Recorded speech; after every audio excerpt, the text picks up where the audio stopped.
Ay, nako! Nakagat ko yung dila ko. Ayan kasi tito eh. Kadadaldal mo yan kaya nakagat mong dila mo. Aba, at pinagtatawanan mo talaga akong bata ka? Ay kung hindi ka naman sobrang pasaway, hindi ko naman sana makakagat ang dila ko ng ganito.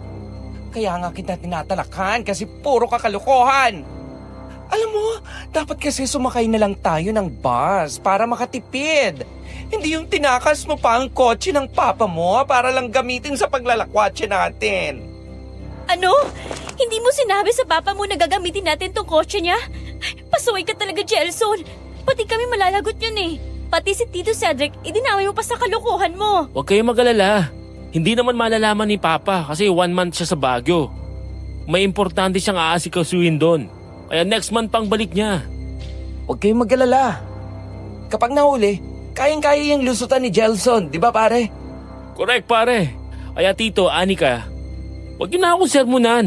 Ang isipin niyo na lang, yung pupuntahan nating place, siguradong exciting na naman doon. Anong exciting doon, ha? Eh, hindi nga mahanap sa Waze ang lugar na yan. Saan mo ba nakita yan, Bear? Hay nako, ewan ko ba dyan kay Jelson, Tito? Nakita lang na nakapost sa Facebook yung place, gusto na agad puntahan. Eh kahit nga ako nagtataka, nung sinearch ko rin sa Google, walang lumalabas na ganong lugar. Di ko nga alam kung totoo bang may ganong place eh. Hoy, Jelson! Siguraduhin mo na safe yung pupuntahan natin, ha? Nako, sinasabi ko sa'yo, baka mamaya may mga masasamang loob doon o serial killer. Ayoko ma-chop-chop lady, no?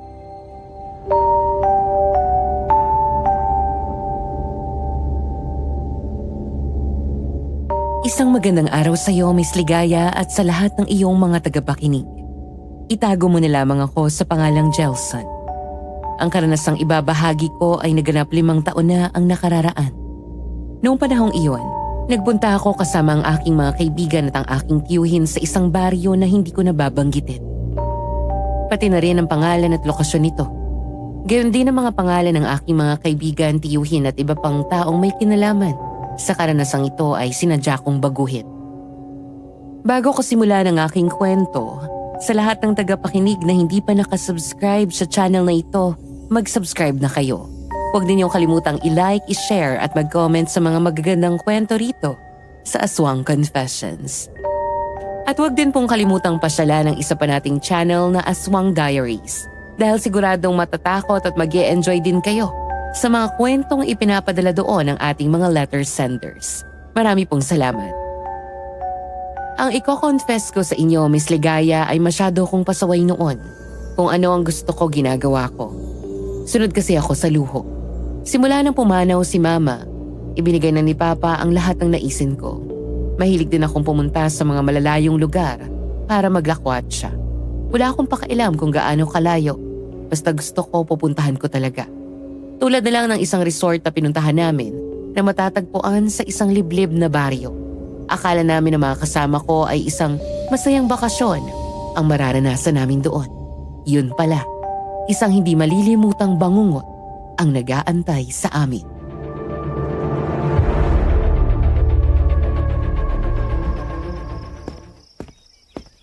Hoy Anika, Ivan! May nakita akong bagong resort sa Facebook. Ang ganda! O tara, road trip tayo ngayong weekend. Resort? Saan naman yan? Huwag mong sabihin kung saan-saan bundok na naman yan, pare. Hindi bundok ang pupuntahan natin. Sa may bandang norte lang. Tingnan nyo oh, ang ganda ng swimming pool doon. At hindi rin crowded ang place. Baka nga bagong bukas lang to eh. Saan mo naman nakita ang resort na yan, Jelson? Sa Facebook page nila. May nag-share sa travel group na sinalihan ko. Nakalagay dito, Hidden Paradise Resort. The Secret Gem of the North. O diba? Parang ang sarap puntahan. Tara na kung ganun. Road trip ulit tayo, guys. Miss ko na yung long drive, pare. Wait lang. Guys, nasubukan niyo na bang isearch yan sa Google Maps? Hindi pa pero may direksyon naman na nakalagay sa post eh. Sabi, may signage daw paglagpas ng kanto sa may talahiban. Madali lang mahanap yun. Ano? Wala man lang exact location. Teka nga i-check ko. Eh bakit walang lumalabas na ganyang resort dito sa Google Maps? Pati yung pangalan ng baryo, hindi rin makita rito. Baka nga bagong bukas pa lang. Kaya wala pa sa map. Chill ka lang kasi, Anika. Hindi sa pagiging KJ ha. Pero baka scam yan o fake post. Baka mamaya pagdating natin doon wala man tayong makitang resort. Di naman siguro. Ang daming nag-like at nag-comment sa post. May mga nagtag pa nga sa pictures nila ron, oh. O, tingnan mo. Oo nga. Pero may mga ganyan na peking accounts lang. Tigilan mo na nga yung investigative skills mo, Anika. Bakasyon lang to, hindi thesis defense. Ewan ko sa inyo. Bahala kayo. Pero huwag kayo magrereklamo kapag nalaman nyo na peke yung resort na yan ha. At walang sisihan kapag napahamak tayo dyan. Relax, Anika. Promise. Totoo at safe ang resort na pupuntahan natin. Tsaka, kasama naman natin si Tito Cedric eh. Hindi rin naman ako pwedeng umalis nang wala siya. Alam niyo namang hindi ako papayagan ni Papa kung mag-isa lang ako na maglalakwat siya. Yun naman pala eh. May kasama tayong guardian. Kaya huwag ka nang nega, Anika.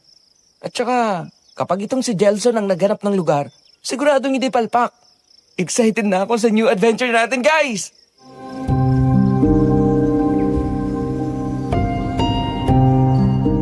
Simula nang pumanaw si Mama, sobrang protective na ni Papa sa akin. Ako lang kasi ang nag-iisang anak. Kaya tuwing aalis ako, dapat may kasama akong tiyak niyang pinagkakatiwalaan. At yon ay si Tito Cedric, pinsan ni Papa. Oo, medyo maarte at maingay si Tito, pero mabait siya at palaging game sa lakwat siya. Basta hindi masyadong malayo ang lugar.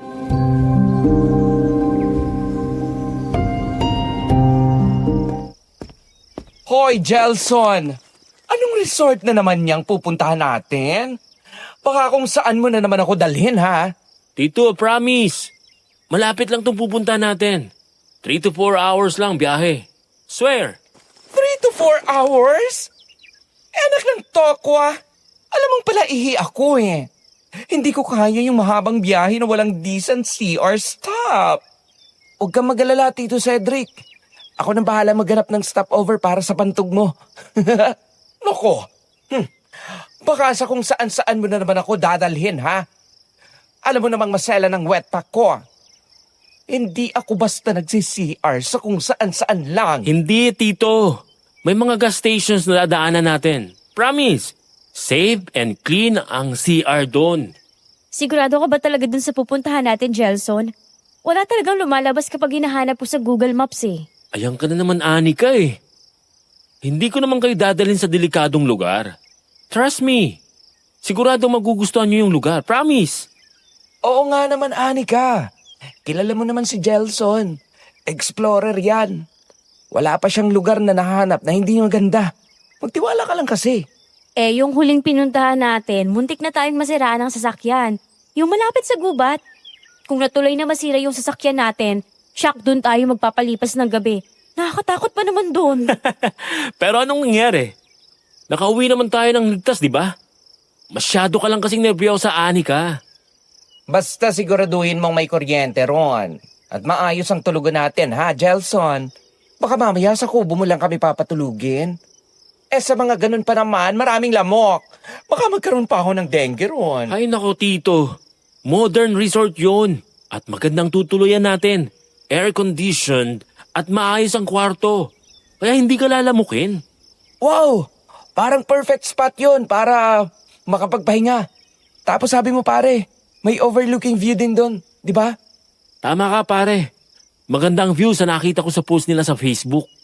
Ang tanong, totoo kaya na maganda ang view o edited lang? Hay nako, Anika. Huwag kang ang nega. Kung ayaw mong sumama, ako na lang ang magpapaganda ng feed ko sa Facebook. Ay, hindi naman sa nega ako, Tito Cedric.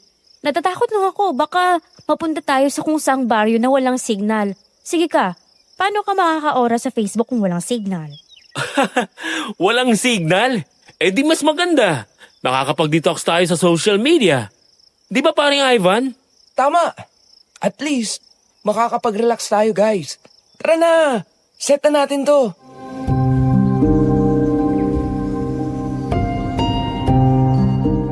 Napapayag din namin si Anika sa huli, Miss Ligaya. Siguro nadala rin siya sa kulit naming dalawa ni Ivan. At syempre sa assurance na sasama si Tito Cedric. Sa isip-isip ko, simple lang naman ang gusto ko. Isang masayang bakasyon para sa aming magkakaibigan. Gusto ko lang makawala saglit sa paulit-ulit na mga araw sa bahay.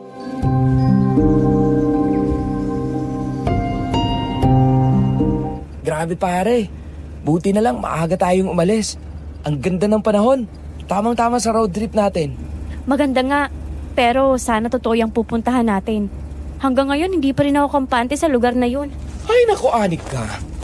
Alam mo, gets ko na kung saan ka nang gagaling, girl. Hindi ko makita sa Waze ang lugar na sinasabi nitong si Gelson. Ayun o, walang lumalabas na resort. Kasi Tito, bago pa lang kasi to. Sigurado hindi pa naka-update sa Waze. Nandito naman ang direction sa post, oh. Sabi, paglagpas ng Talahiban, may makikita kang lumang tulay. Diretso lang. Ewan ko ha. Pero gusto ko na talagang maniwala rito kay Anika na peke yung resort na yan. Naku, Gelson, sinasabi ko sa iyo kapag fake news yan. Huminahon ka nga, Tito. Ilang beses na bang sinabi sa inyo ni Gelson na okay yung pupunta natin? Bakit ba nagdududa pa rin kayo? Ang weird naman kasi. Hindi mahanap sa Google. Wala rin sa Waze. Parang pinagluloko lang tayo eh. Hindi to prank, okay? May mga nag-comment nga na nakapunta na ron. Pagdududahan nyo pa? Hay nako, baka edited lang ang mga yon. Uso na yan sa mga page sa Facebook. Pang clickbait ba? Hindi pa nga natin nararating. Ang dami nyo nang sinasabi. Hindi ba kayo na-excite sa pupunta natin? Panibagong adventure na naman to, guys. Adventure o scam? Ay nako, ewan ko na lang talaga.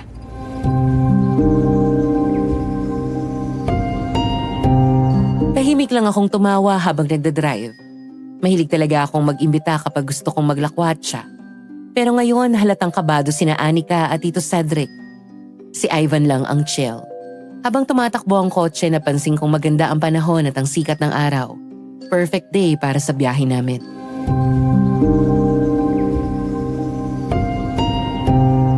Hoy, Gelson! Ilang oras pa ba bago tayo makarating doon? Kanina mo pa sinasabing malapit na, ha? Akala ko ba 3 to 4 hours lang ang biyahe? Parang lagpas 4 na oras na tayo sa daan, ha? Mga 30 minutes na lang siguro, Tito. Malapit na tayo sa resort. Nakalagpas na tayo sa tulay eh. Uy, guys! Tingnan ninyo! Yung paligid sa labas. Ang daming puno. Probinsyang-probinsya na talagang lugar na to. Oo nga no.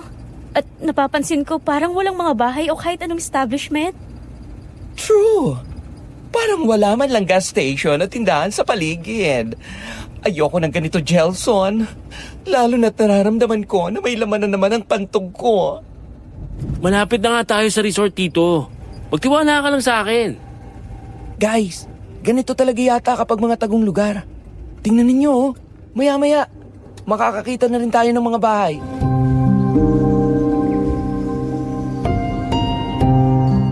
Habang binabaybay namin ang kalsada, napansin kong unti-unting nagiging makipot ang daan, Miss Ligaya. Sa magkabilang gilid lalo pang dumarami ang mga puno at halaman. Pero maya-maya, bigla na naman nagsalita si Anika.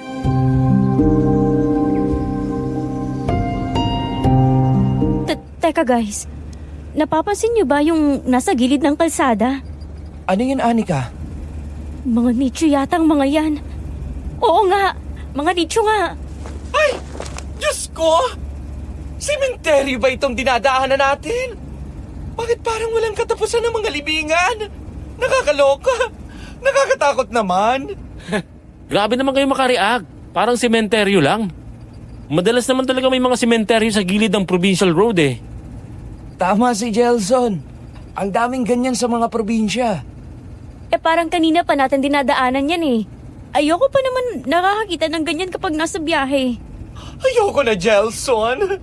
Ibalik mo na tong sasakyan. Hindi ko gusto tong dinadaanan natin. Tito naman ang OA mo eh. Malalampasan din natin ang mga yan. Malalampasan? Parang hindi na nauubos yung mga libingan sa labas. Tingnan ninyo. Mas lalo pang dumarami ang mga nicho. Pang Facebook din yan, Tito. Mag-picture-picture ka na lang. Maganda rin naman ang view, ah. Huwag mo akong ginaganyan, Ivan, ha? Kinikilabutan na nga ako, eh. Hindi ko talaga feel ang vibes sa dinadaanan natin. Ang weird talaga, promise. Pakinggan nyo. Parang walang kaingi-ingi sa paligid. Nakakatakot.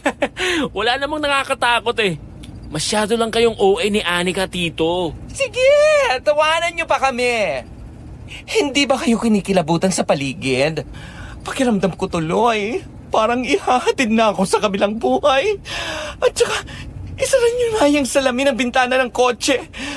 Parang may naaamoy akong amoy patay. Oh, eto na. Isasara ko na. Ang sarap nga ng simoy ng hangin sa labas eh. Kaya binuksan namin ni parang Gelson ng salamin ng sasakyan. Anong masarap sa hangin? Amoy Teggy Bells nga! Kaloka kayo! Bilisan mo na kapag drive Gelson para makaalis na tayo rito. Pero, teka, tingnan ninyo. Wala na mga nicho sa labas.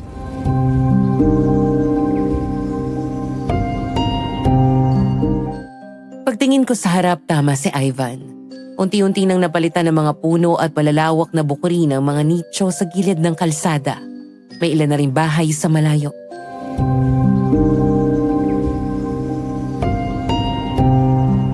Oh, ayan na. Back to normal na ulit.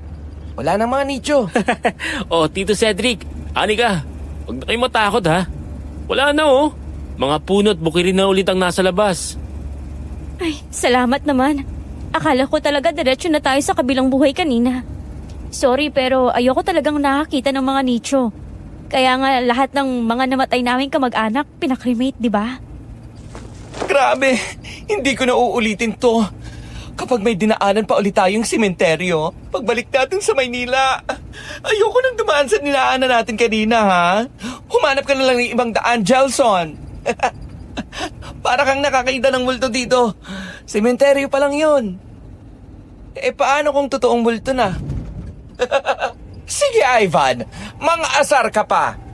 Isusumbong talaga kita sa mama at papa mo. Tigilan mo na nga si Tito, Ivan. Kita mo namang may takot kami sa mga ganun eh, nangiinis ka pa. Tama na nga yan. Huwag ka na kasing mga asar, Ivan. O baka magreklamo pa kayo niyan ha. Maganda na ulit ang view sa labas. Huwag na kayong magalit sa akin. At least, wala nang mga nicho sa labas, di ba? Akala ko rin kanina, endless graveyard na yun eh. Oh, bubuksan ko ulit ang bintana ha, para pumasok ang sariwang hangin. Sayang ang aircon eh. Nakakahiya sa papa ni parang Gelson. Tipid-tipid muna tayo. Muntik na talagang tumalo ng puso ko sa kaba. Next time, Gelson, siguraduhin mong may sense of direction yung pupuntahan natin, ha? Hindi yung sa gitna ng sementeryo ang daan. Sorry na, Tito. Huwag kang mag-alala. Hindi na tayo dadaan doon. Naghahanap ako ng bagong ruta pagbalik natin sa Maynila. Malapit na tayo sa resort kaya mag-ready na kayo. Sana nga talaga malapit na tayo. Eh, kanina ka pa sabi ng malapit na eh, wala pa naman akong nakikitang resort.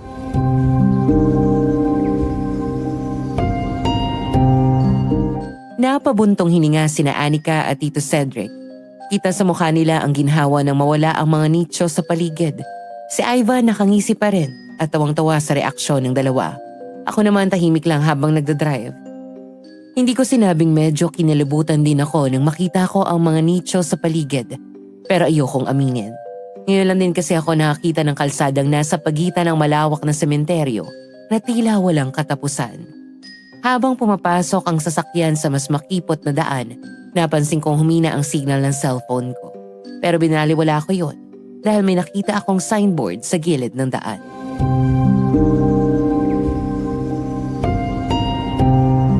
Guys, tingnan ninyo. May nakasulat na welcome sa signboard. Mukhang eto na yung baryo. Finally, nandito na tayo. Akala ko hindi na tayo makakarating eh. Masyado namang tahimik dito. Baryo ba talaga to? Normal lang yan, Anika. Probinsya to eh. Pero ang linis ng paligid ah. Disiplinado siguro mga tao rito. Ang lamig pa ng hangin. Ang presko. Kahit nandito tayo sa loob ng sasakyan, ramdam ko pa rin ang lamig.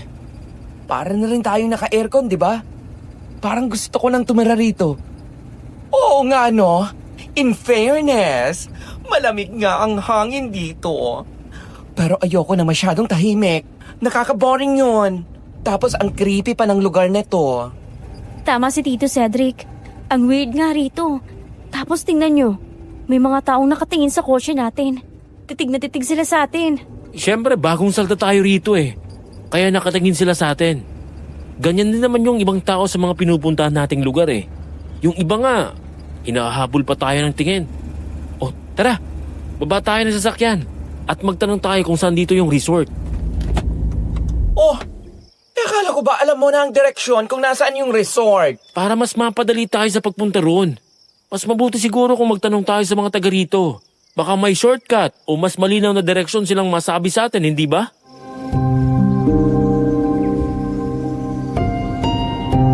Bumaba kami ng sasakyan para magtanong kung saan ang resort sa baryong iyon. Habang naglalakad kami, napansin namin na halos lahat ng tao ay tahimik lang at nakatingin sa amin. May mga matatanda sa labas ng bahay, mga batang hindi umiimik, at pati mga kababaihan na naglalabas sa poso ay napahinto sa ginagawa nila para tingnan kami. Nakaramdam ako ng kaunting kaba dahil sa seryoso nilang pagkakatitig, pero binaliwala ko lang iyon.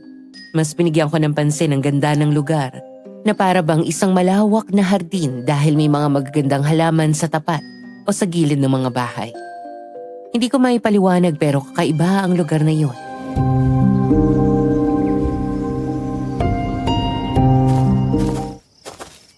Oh, di ba guys? Ang ganda ng lugar na to. Ano pa kaya kapag nakarating na tayo sa resort? Tama ka pare. Hindi ako nagsisising sumama rito. Sabi ko na nga ba magiging exciting tong trip na to eh. Well, I admit, ang ganda nga. Pero bakit ba sila ganyan kung makatingin sa atin? Para bang ang dungis at ang baho natin, nakakailang. Tama ka, Tito. Parang ang bigat ng tingin nila sa atin. Hindi ko maipaliwanag pero parang may mali eh. Alam nyo kayong dalawa, lahat na lang ay napapansin nyo. Baka kasi bihira lang sila makakita ng mga bagong muka. Kaya ganyan sila makatingin sa atin. Ang mabuti pa, magtanong na tayo sa kanila para makita na natin ang resort.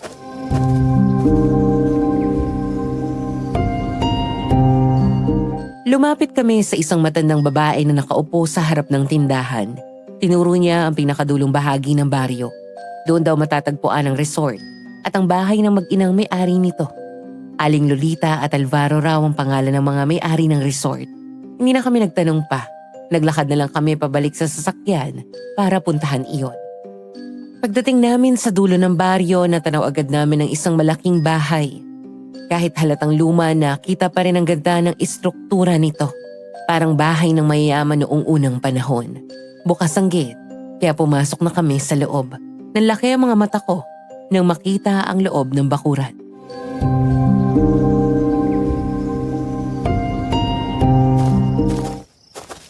Wow! Ang ganda!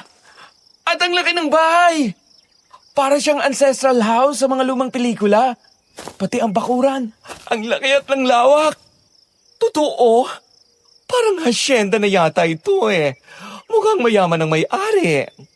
Pero kahit maganda, creepy pa rin ang tingin sa lugar. Ayan ka na naman. Ang nega mo. Ang ganda nga ng lugar eh.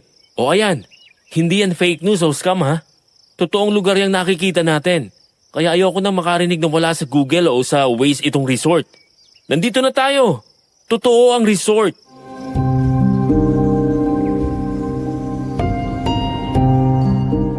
Nang libutin namin ang malawak na bakuran, nakita namin ang malaking swimming pool na naroon. Malinis ang tubig at kumikintab sa sikat ng araw. May mga upuan sa gilid at may mga cottage rin sa paligid.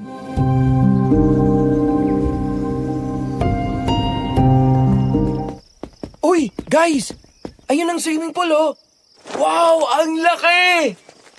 Oh my gosh! Ang ganda ng pool! Sa Shalin! Parang yung napapanood ko sa mga palabas sa ibang bansa. Jelson, approve na sa akin ito. Sabi ko naman sa inyo eh, worth it talaga tong biyahe natin. Ang ganda ng place, di ba? Grabe pare, ang ganda ng pool. Parang pool ng isang 5-star hotel. Ay, true, ang linis pa. Kung alam ko lang, nagdala sana ako ng bagong swimsuit. Teka, napansin niyo ba? Walang ibang tao dito sa resort. Parang tayo lang ang nandito. At nasa na mga staff dito? Di mas maganda. Wala tayong kaagaw sa swimming pool. Imagine mo, solo natin tong resort ng 3 araw. Ang saya! Baka private resort ito at hindi public. At saka, baka nasa loob lang ng bahay yung may-ari at mga staff. Tara, punta na natin para makapagpa-reserve tayo. Sana hindi pa sila naka-reserve. Dapat kasi bago tayo pumunta dito, nagpa-reserve ka na. Tinawagan mo sana itong resort. Paano kung may nakauna na sa atin at nakapagpa-reserve na dito? Nasayang lang yung oras natin sa pagpunta dito. Wala kasing nakalagay na contact number sa post nila sa Facebook eh. Ang nakalagay lang doon punta ng location at mag-inquire. Kaya eto, pinunta na natin. Alam ninyo, kaysa magdaldalan kayo riyan, tara na at magpa-reserve tayo. Gusto ko na mag-swimming. Parang ang sarap magbabad sa pool na to. Mabuti pa nga. Pagkatapos nating makausap ang may-ari at makapagpa-reserve. Magpahinga muna tayo sandali. Tapos, lublob na agad sa pool. Basta ako, hindi pa rin ako komportable sa lugar na to. Mukhang may something talaga dito na hindi ko maipaliwanag eh. Ay nako, iligo mo na lang sa swimming pool yan, Anika. Baka sakaling mawala ang lahat ng pag-aalinlangan mo. Huwag mo nga kokontrahin ang good vibes, Anika. We deserve this break. Look at this place. Napakaganda. Huwag ka na munang maging negar yan. Tama si Tito. Hindi ako nagkamali sa pinili kong lugar.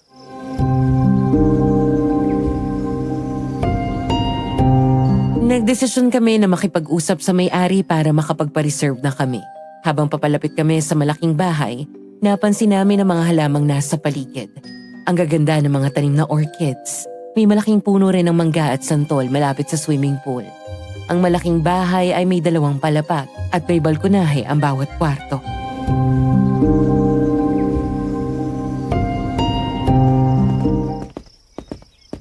Ang ganda talaga ng bahay na yan, no?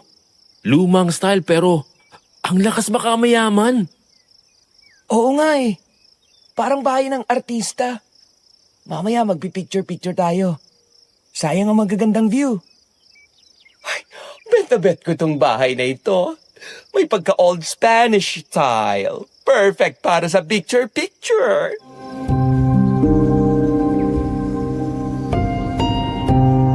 Ngunit maya-maya ay nagulat kami nang biglang bumukas ang pinto ng bahay at lumabas mula roon ang isang matangkad na lalaki. Moreno at matipuno ang katawan. Nakasuot siya ng puting polo at maong shirts. Nakangiti siyang sumalubong sa amin.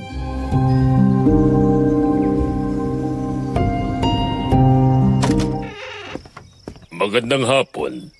Anong may paglilingkod ko sa inyo? Good afternoon po, sir. Gusto sana naming renta ng resort na ito. Nakita ko kasi na post nyo ito sa Facebook, kaya nagpunta kami ng mga kasama ko rito.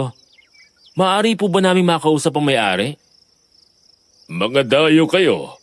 Saan kayo nang galing? Galing po kami sa Maynila. Nagpunta kami rito para magbakasyon. Maaari po ba naming marenta ng resort na ito? Abay, pwedeng-pwede. Ako nga pala si Alvaro. Isa ako sa mga may-ari ng resort na ito.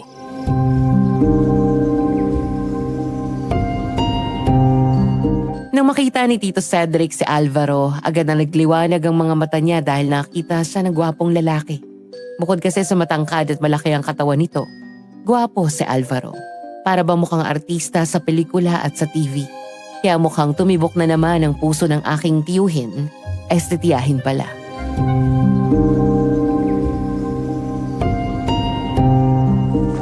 Hi! Ako nga pala si Cedric. Ang gwapo mo naman, Alvaro. Ilang taon ka na ba? Para kasing bata ka pa eh. 50 ng edad ko. What? 50 ka na? O hindi halata. Para ka lang nasa 30 anyos. Naku, pasensya na po kayo sa tita ko ha. Sa tito ko. Ganyan lang po talaga yan kapag nakakakita ng gwapo. Tito naman, hindi rin naman kayo nalalayo ng edad eh. Huwag kang nga ano dyan, Anika. Nako, masasabunutan kita, girl.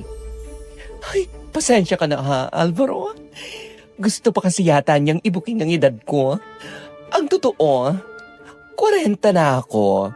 Mas bata ako ng ilang taon sa'yo. Huminga ka muna, Tito. Baka himatayin ka na dyan sa kilig. Eh kasi naman, napakagwapo nitong si Alvaro. At ang kisig pa.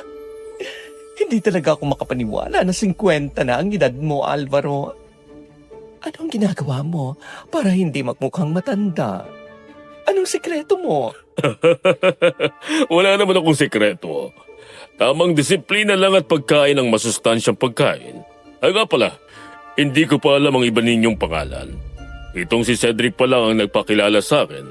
Maaari ko bang malaman ang inyong mga pangalan para ma-reserve ko na kayo rito sa resort? Oo nga pala, hindi pa kami nagpapakilala. Ako nga po pala si Jelson. At sila naman ang mga kaibigan kong sina Ivan at Anika. Ikinagagala ko kayong makilala. Mabuti at maaga kayong nagpunta rito dahil kung hindi, naunahan na kayo ng iba. Alam nyo, bago lang itong resort namin. Pero palaging may nagre-renta rito ng mga dayong tulad ninyo.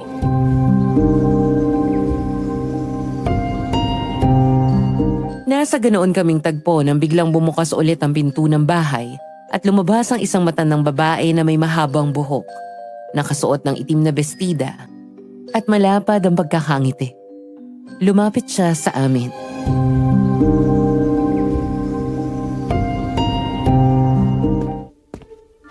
Oh anak, ay may mga bisita pala tayo. May mga dayo po sila galing sa Maynila na gustong rentahan ang resort natin. Siyang nanay ko. Kaming dalawang may-ari ng resort. Ay ganun ba? Mabuti naman at nakarating kayo rito sa amin. Ay ako nga pala si Lolita. Aling Lolita na lang ang itawag niyo sa akin. Good afternoon po, Aling Lolita. Mga bakasyonista po kami galing sa Maynila. Ako po pala si Jelson. At ito po mga kaibigan ko, sina Ivan at Anika. At ito naman po ang Tito Cedric ko. Napakaganda po ng resort nyo. Mabuti nga po at kami ang naunang makapagpa-reserve rito. Kinagagal ako kayong makilala at salamat kung nagandahan kayo sa aming resort. Maswerte kayo at maaga kayong dumating. Wala pa kasing nakakapagpa-reserve ngayong araw. First come, first serve kasi kami rito. Wow! Sakto! Kami talagang nauna. Oh my gosh! Ibig sabihin, wala po kaming ibang kasalo rito sa resort. Oo, kayo lang ang bisita rito. Hindi kami tumatanggap ng maraming bisita dahil ayaw naming maging crowded ang resort. Ganito po ba talaga rito? Masyadong tahimik ang paligid. Talagang tahimik ang lugar na ito, Iha. Sabi nga ng iba, kapag naririto ka parang gusto mo na lang na manatili rito at hindi ka na bumalik sa pinanggalingan mo. Parang gusto ko na nga po dito na lang tumira. Lalo na kung araw-araw kong makikita si Alvaro. Ay, naku anak. Mukhang meron kang tagahanga sa mga bisita natin mabuti pa, asikasuhin mo na sila. Muli, welcome sa aming resort. Sige po, Inay. Ako na pong bahala sa kanila.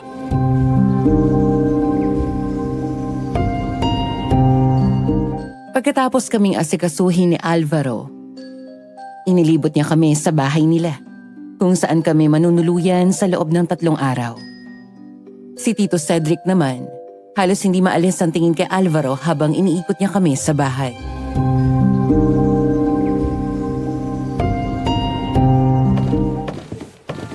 Ang ganda talaga ng bahay ninyo, Alvaro. Parang museum ang loob.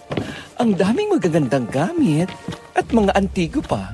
Minana pa yan ni Inay sa lolo at lola ko. Ang ibang mga gamit dyan ay nagbula pa sa aming mga ninuno.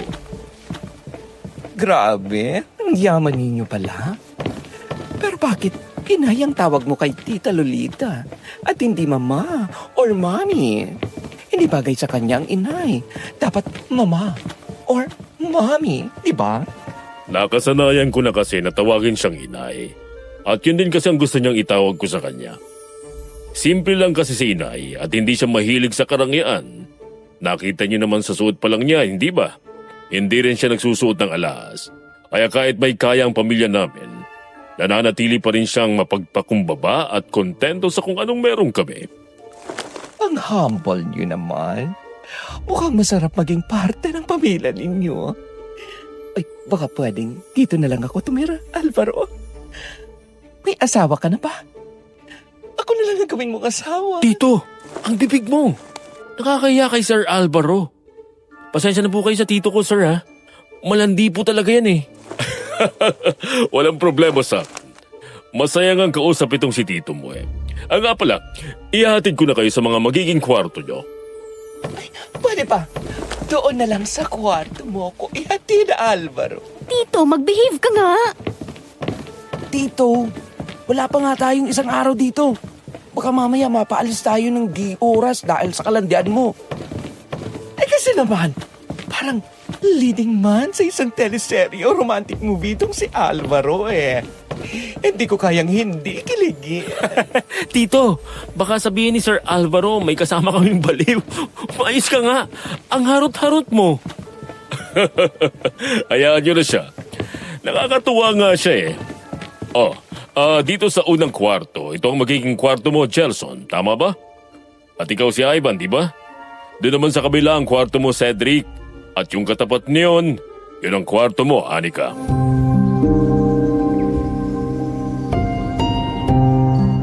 Pagpasok namin ni Ivan sa magiging kwarto namin, nanlaki ang mga mata namin dahil hindi namin inaasahan na napakalaki noon, Miss Ligaya. May 2 kama roon, may study area, comfort room at merong balkonahe. Air condition din ang buong kwarto.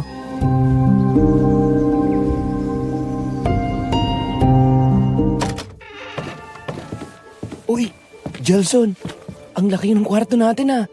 Grabe. Ganito ba talaga yung mga kwarto nila rito? Oo nga, eh. Hindi ko inakala na ganito talaga kaganda rito.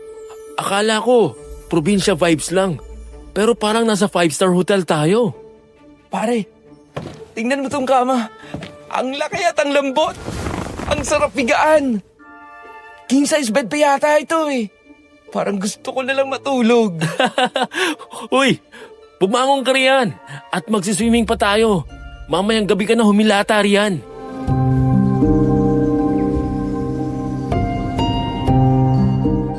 Magkasama kami ni Ivan sa isang kwarto habang sina Tito Cedric at Anika naman ay magkatabi ng kwarto sa kabilang dulo ng ikalawang palapag. Maya-maya ay tinawag kami ni Tito Cedric at ipinakita sa amin ang kwartong napunta sa kanya. Gelson! Ivan! Anika! Halika kayo rito sa kwarto ko. Bilisan ninyo! Nung puntahan namin siya sa kwarto niya ay nakita namin si Tito Cedric na nakatayo sa may railings ng balkonahe at nakapose pa na parang model.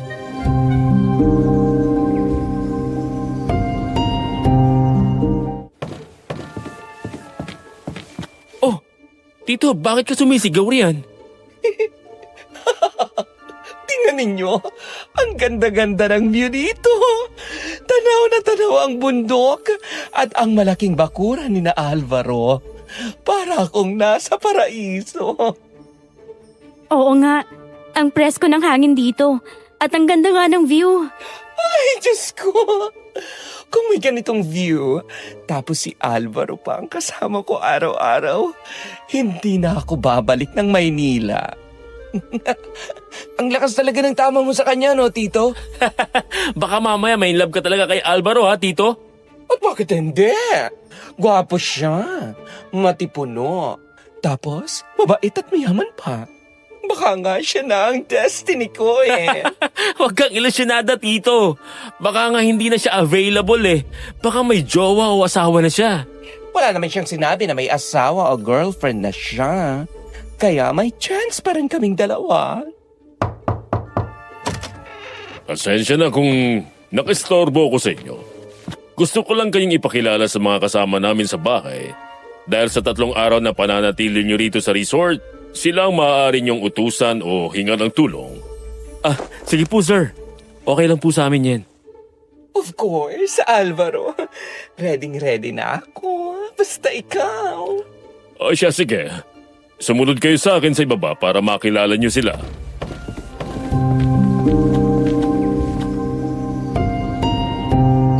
Bumaba kami sa sala at nakita namin ang mga taong tinutukoy ni Alvaro.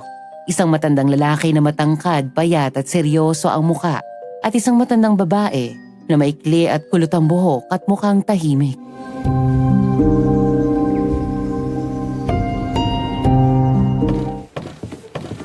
Ipinapakilala ko sa inyo si Mang Roman at Aling Elvira. Sila ang mga kasama namin dito sa bahay. Si Mang Roman ang kusinero namin at si Aling Elvira naman ang kasambahay. Bali si Mang Roman ang tagaluto at si Aling Elvira naman ang nakatoka sa iba pang gawain dito.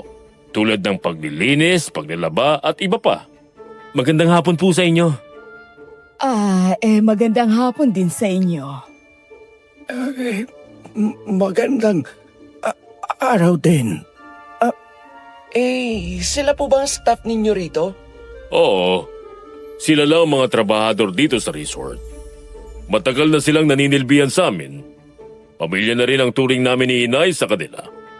Sino pong nag-aalaga ng mga halaman at bulaklak sa bakuran nyo? Ang gaganda po kasi ng mga orchid dun eh. Ako ang gumagawa niyon dahil mahilig ako sa paghahalaman. Wow! Ang galing mo naman, Alvaro. Alam mo, ako rin eh. Mahilig din ako sa mga halaman at bulaklak. Talaga, Cedric? Mahilig ka rin sa mga halaman? Oo naman, Alvaro. Gustong gusto ko ang mga halaman. May green thumb kaya ako. Kailan ka pa nagkaroon ng hilig sa mga halaman? Magtanim nga, hindi mo alam, Tito. Manahimik ka riyan, Gelson. Habang nandito tayo, mahilig ako sa mga halaman, entiende? Natawa at napakamot na lang ako sa ulo sa pagsisinungaling ni Tito Cedric nang muling magsalita si Alvaro. Sa ngayon, pwede na ulit kayong maglibot-libot o magpahinga muna sa mga kwarto nyo. Pwede na rin kayo mag-swimming sa pool kung gusto nyo. Magpapahinga muna ako sa kwarto ko. Kung may kailangan kayo, sabihin lang ninyo kina Mang Roman o Aling Elvira. Sige, Sir Alvaro.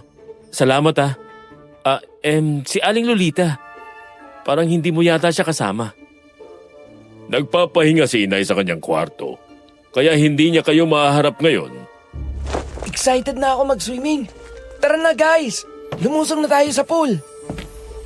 Baka gusto mo kaming samahan sa pagsiswimming namin, Alvaro. Para may lifeguard kami. Tito, babe!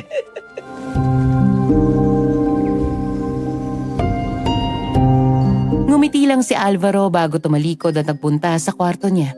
Si Mang Roman naman ay bumalik na sa kusina at si Aling Elvira ay nagsimula ng maglinis sa sala.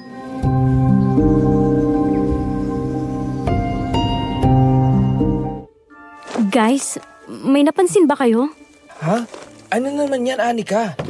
Ewan ko ha. Pero parang may kakaiba sa dalawang matanda na ipinakilala sa atin ni Sir Alvaro. Anong kakaiba? Yung Mang Roman, nakakatakot pong makatingin. Yung pagtitig niya sa atin kanina, parang gusto niya tayong lamunin ng buhay. Ang OA mo, Anika. Baka kasi ganun lang talaga siya tumingin. Tapos si Aling Elvira naman, parang may gusto siyang sabihin kanina pero hindi niya magawa. Ang weird ng mga kilos niya. Napapansin niyo yung mga kamay niya? Nanginginig. Nanginginig? Baka pasmado siya, girl. Ikaw naman ang dami mong napapansin. Basta iba talagang pakiramdam ko rito. Parang may tinatago sila. Ano naman ang itatago nila sa atin? Ay, nako. Umiral na naman yung malikot mong imahinasyon. Tama si Gelson. Masyado kang nag-overthink. Bakasyon to, hindi detective mission. Ay nako, Anika. Alam mo, kung ako sa'yo, mag-swimming na lang tayo, girl. Tara na, ang sarap magbabad ngayon sa pool. Tamang-tama, nagdala ako ng speaker. Pwede raw tayo magpatugtog, sabi ni Sir Alvaro kanina. Ay, perfect yan, Ivan. Tapos sana, lumabas si Alvaro mamaya. Para may magandang view habang nagsiswimming ako. Mukhang tinamaan ko na talaga kay Sir Alvaro ah. Ay, hindi lang tinamaan. Mahal ko na yata siya eh. Wala pa tayong 24 oras na nandito. Mahal mo na agad siya, Tito. Ibang klase kang may love, ah.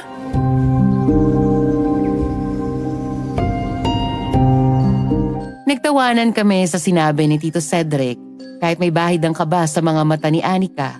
Pilit pa rin niyang sinabayan ang tawa namin. Sabay-sabay kaming nagtungo sa pool area at lumangoy sa swimming pool. Pagkalipas ng ilang oras, umahon na rin kami dahil nakaramdam na kami ng lamig at nagsisimula ng dumilim sa paligid. Mag-aalas 7 na ng gabi. Maya-maya ay lumapit na sa amin ang kusinerong si Mang Roman.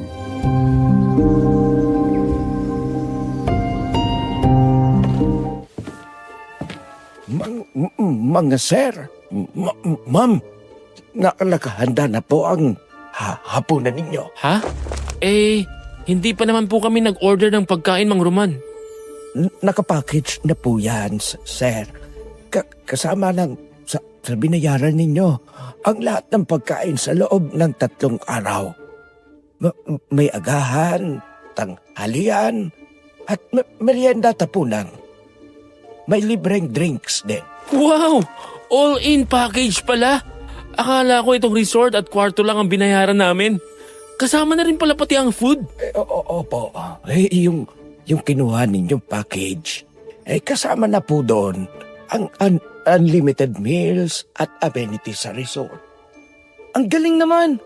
Okay na okay talaga tong pagpili mo sa resort na to, parang Jelson. Sinamahan kami ni Mang Roman sa hapagkainan at napanganga kami nang makita ang napakaraming pagkain na nakahanda. Ay, ang bongga naman. Akala ko, simpleng resort lang to. May pa-buffet pa pala. Grabe, parang fiesta. Ang dami ng pagkain. Ang daming putahe. May adobo, menudo, dinuguan, sinigang, pritong tilapia, lumpiang Shanghai, pansit at may dessert pa. Mang Roman, kayo lahat ang nagluto nito? Ay, opo, sir. Ako po ang nagluto ng mga yan. Ganyan talaga rito sa resort. Gusto po kasi ni na sir at ma'am na palaging busog ang mga bisita at maging maganda ang experience nila rito. Ang galing naman. Hindi namin inekspekto. Sobrang sulit ang binayad namin dito. Salamat po, sir. Sige po. Kain na po kayo. Maiwan ko na muna kayo at marami pa akong gagawin sa kusina. Ay, sandali lang, Mang Roman. Hindi po ba sasabay sa amin kumain sina Alvaro at Aling Lolita? Gising na ba sila? Ay, mamaya pa po sila magigising. Madalas po kasing late silang kumakain. Minsan nga po sa kwarto pa. Hindi po sila kasi sumasabay sa mga bisita. Mas gusto po nila na nagkukulong sa mga kwarto nila. Kung sakaling may kailangan po kayo, tawagin nila lang po ako. O kaya si Aling Elvira. Bumalik na si Mang Roman sa kusina. Kami naman ay naupo sa hapagkainan at kumuha na ng aming makakain. Hala, Tito. Mukhang hindi mo makikita ang crush mong si Sir Alvaro ah. Sayang naman. Wala kang inspirasyon habang kumakain, Tito. Ay nako, tumigil nga kayo. Wala tuloy akong kanang kumain.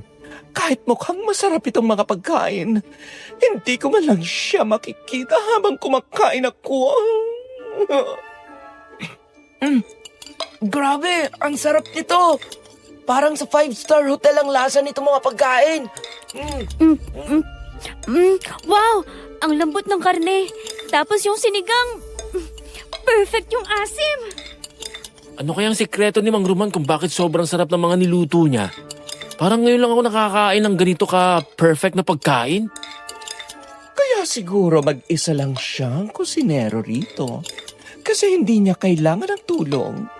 Kaya niyang magluto mag-isa ng ganito kadami at kasarap na mga pagkain.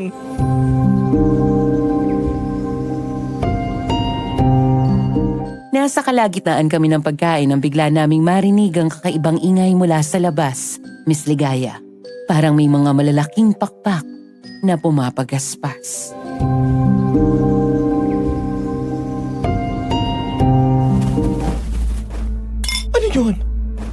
biglang may lumipad sa labas.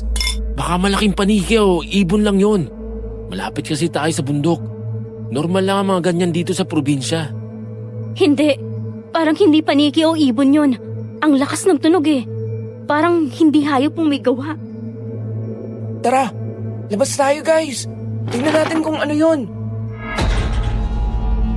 Sabay-sabay kaming tumayo mula sa aming kinauupuan at lumabas ng bahay. Ngunit wala namang kaming nakitang kakaiba roon. Tanging hampas lang ng hangin ang narinig namin. Walang ibon, walang paniki, walang kahit ano.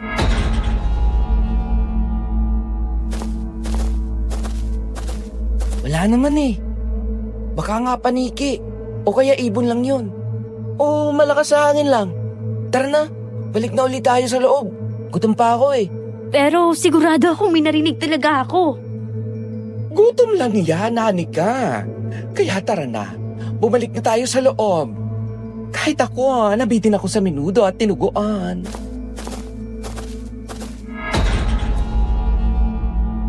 Nagtawanan na lang kami at bumalik sa loob upang ipagpatuloy ang pagkain namin. Pagkatapos naming maghapunan, nagpahinga kami at nagkuhanan ng litrato. Hindi nagtagal, nakaramdam na kami ng pagod at antok. Kaya nagdesisyon kaming matulog na. Nang sumapit ang umaga, sabay-sabay kaming nagising. Pagbaba namin sa sala, laking gulat namin na makita sina Alvaro at Aling Lolita na nakaupo sa sofa, umiinom ng kape at halatang hinihintay kami.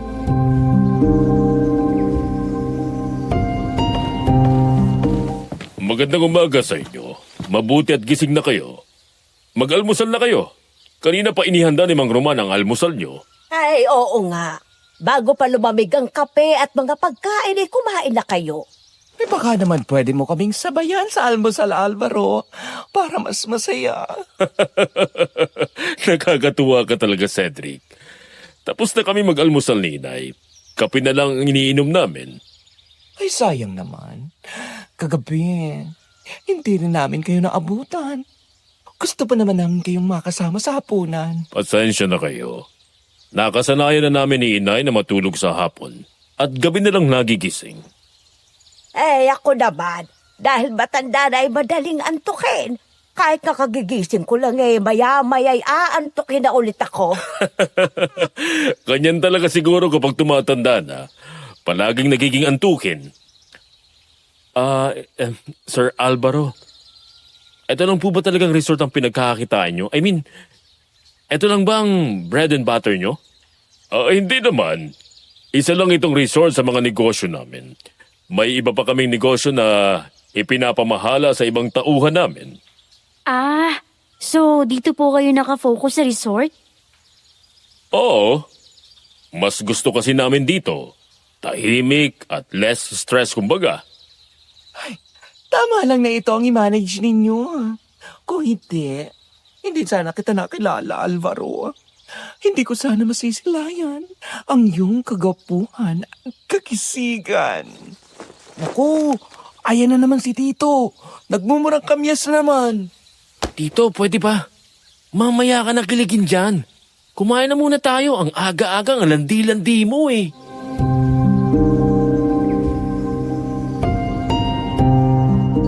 Paglapit namin sa kapagkainan, nagulat kami nang makita na buffet na naman ang almusal.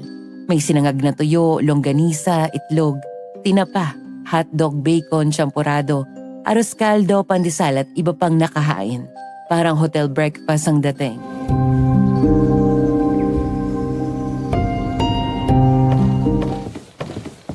Hindi talaga ako makakapag-diet dito. Ang dami na namang pagkain sa mesa, parang fiesta. Ang bango ng amoy. Siguradong masarap na naman ang mga yan. Sulit talagang bayad natin, grabe. Kung ganito palagi, ayoko na bumalik sa Maynila. Ay lalo na kung may Alvaro sa araw-araw.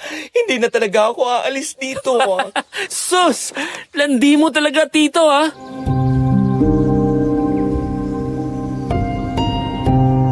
Matapos namin kumain, lumapit kami kina Alvaro at Aling Lolita para magpaalam. Napagpasyahan naming mamasyal muna sa baryo.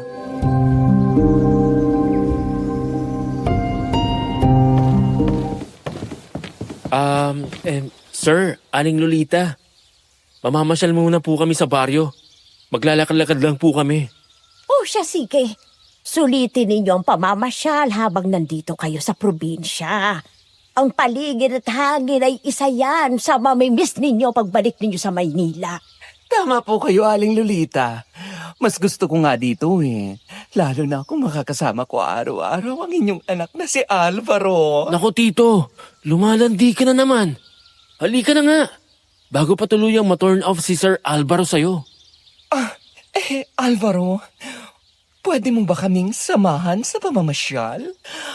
Para mas masaya, di ba? Tito, tigilan mo na yan. Nakakahiya na.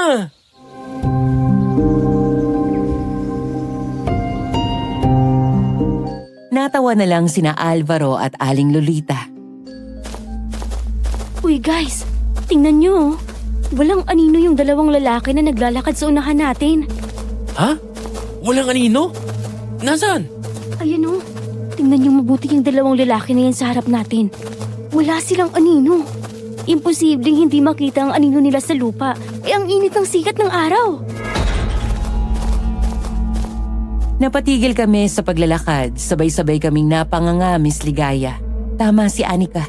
Walang mga anino ang dalawang lalaki na naglalakad sa harap namin.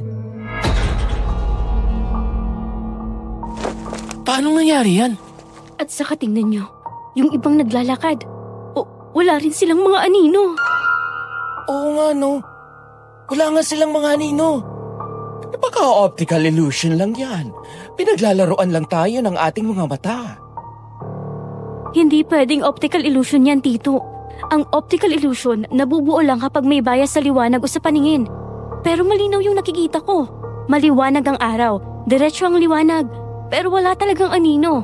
Tingnan nyo, may anino tayong 4. Pero yung tao sa paligid natin, wala! Nakakapagtaka talaga. Parang bigla akong kinabahan, guys. Ako rin. Bigla akong kinilabutan. Diyos ko, baka may isa maligno ang mga tao rito. Guys, umuwi na tayo. Ang creepy ng mga tao rito.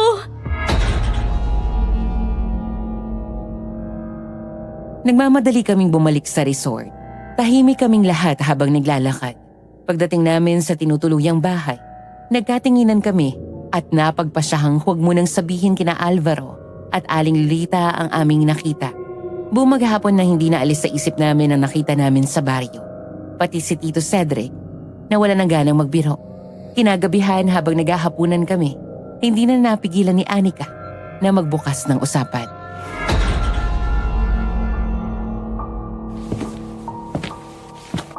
Guys, tungkol dun sa nakita natin kanina, hindi pa rin ako makapaniwala. Hindi ko pa rin makalimutan. Kahit ako, kinikilabutan pa rin hanggang ngayon. Bakit kaya wala silang anino?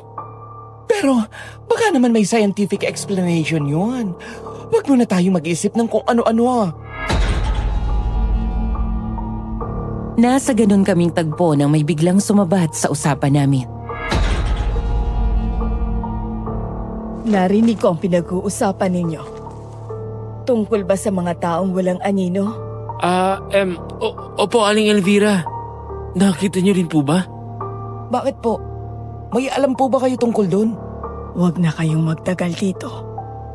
Umalis na kayo sa lalong madaling panahon. Nagkatinginan kami sa sinabi ni Aling Elvira. Biglang bumilis ang tibok ng dibdib ko. Gusto kong magtanong, pero kinakabahan ako sa magiging sagot niya. Ha? Ay bakit po, Aling Elvira? May problema po ba? Hindi ko pwedeng sabihin lahat. Pero Nang biglang bumukas ang pinto sa kusina, dumating si Mang Roman na may dalang mga bagong putahe para sa hapunan.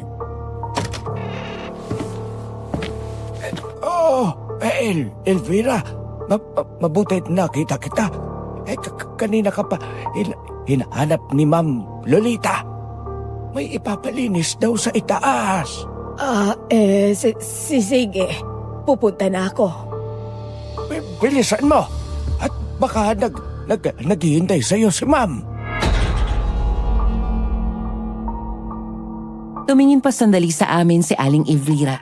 Parang gusto pa niya magsalita. Pero pinigilan niya ang kanyang sarili. Pagkatapos umalis na siya at umakyat sa ikalawang palapag. Bumalik na rin sa kusina si Mang Roman. Ano kayang ibig niyang sabihin? Bakit niya tayo gustong paalisin? Hindi ko alam. Pero napansin niyo ba yung mukha niya? Parang may kinatatakutan siya. Baka may kinalaman yung sinabi niya sa nakita natin kanina sa baryo. Guys, wag muna tayong maniwala sa sinasabi niya. Sa tingin ko, medyo may Alam niyo na, praning lang niyang si Aling Elvira. Simula pa lang kasi parang ang weird na niya. Pero napansin ko na parang may gusto siyang sabihin sa atin eh. Hindi niya lang tayo malapitan. Nakakakuha nga siya ng pagkakataon kanina, pero dumating naman si Mang Roman. Kung ganun, dapat bantayan natin siya. Kailangan nating makahanap ng chance na makausap siya ulit nang walang nakakaalam. Malakas ang kutob ko na may nangyayari rito eh. Tama si Ivan. Umarte muna tayo ng normal. Huwag tayong magpahalata sa kanila na may nalaman tayo. Ay nako, basta ako ayoko pang umalis dito. Nag-i-enjoy pa ako rito. Lalo na't nandito si Alvaro. Akala ko ba ayaw mo rito? Isa ka sa kontra na magpunta tayo rito, Tito. Eh syempre, dahil sa crush niyang si Alvaro. Kapag umalis tayo, hindi na niya makikita yung crush niyang macho papa. Excuse me, hindi lang crush yun. Love na yun, no? Whatever, Tito. Pero seryoso. Huwag na natin kalimutan yung sinabi ni Aling Elvira. Baka totoong babala niya.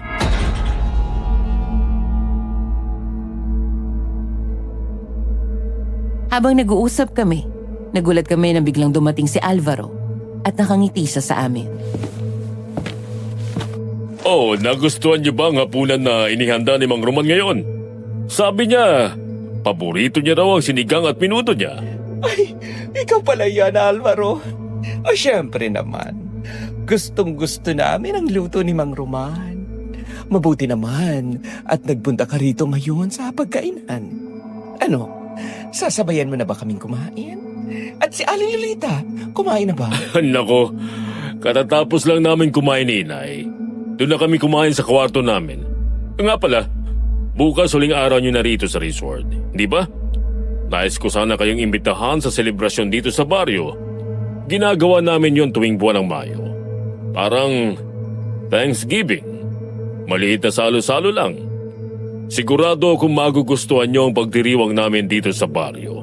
Hindi niyo makakalimutan ang karanasang yon. Aba, oo naman, Alvaro. Hindi namin palalampasin yan. Gusto naming ma-experience ang inyong selebrasyon bago kami bumalik sa Maynila. Di ba mga kasama? Nagkatinginan kami ni Anika at Ivan. Wala sa amin ang sumagot agad, pero sabay-sabay kaming tumango. Nginitian kami ni Alvaro, pero sa loob-loob ko may kakaibang kaba akong nararamdaman. Hindi ko alam kung excitement o babala. Pagkatapos maghapunan ay nagpunta na kami sa kanya-kanya naming kwarto para magpahinga. Sinabihan kasi kami ni Alvaro na gumising ng maaga para sa paghahanda sa selebrasyon nila sa baryo. Ngunit sa kalagitnaan ng gabi,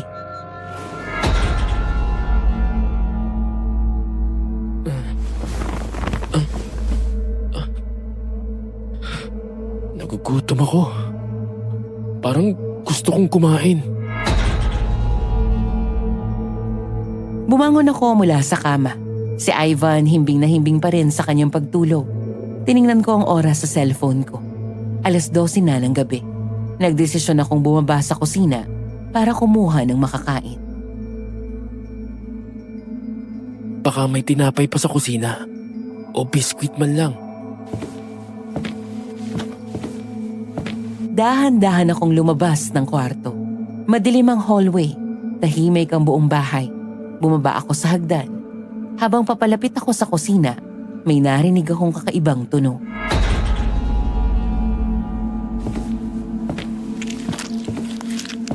Ano yun? Si Mang Roman ba yun? Gising pa siya sa ganitong oras? Parang siya yung kumakain ah. Ang lakas pala niyang kumain. Parang gutom na gutom. Dahan-dahan akong lumapit sa pinto ng kusina. Patuloy ko naririnig ang tunog ng pagnguya at paglaplap. Parang hayok na sumusuyod sa pagkain. Nakakatawa sa una pero habang tumatagal, unti-unting naninindig ang balahibo ko, Miss Ligaya. Maingat akong sumilip. Sa sandaling iyon para akong binuhusan ng malamig na tubig. Nakita ko si Mang Roman. Nakasalampak sa sahig at sa harap niya. Mga hilaw na karne at laman loob. Nilalamon niya iyon na parang hayok na hayok habang tumutulo pa ang dugo sa bibig niya. Para siyang isang mabangis na hayop na gutom na gutom.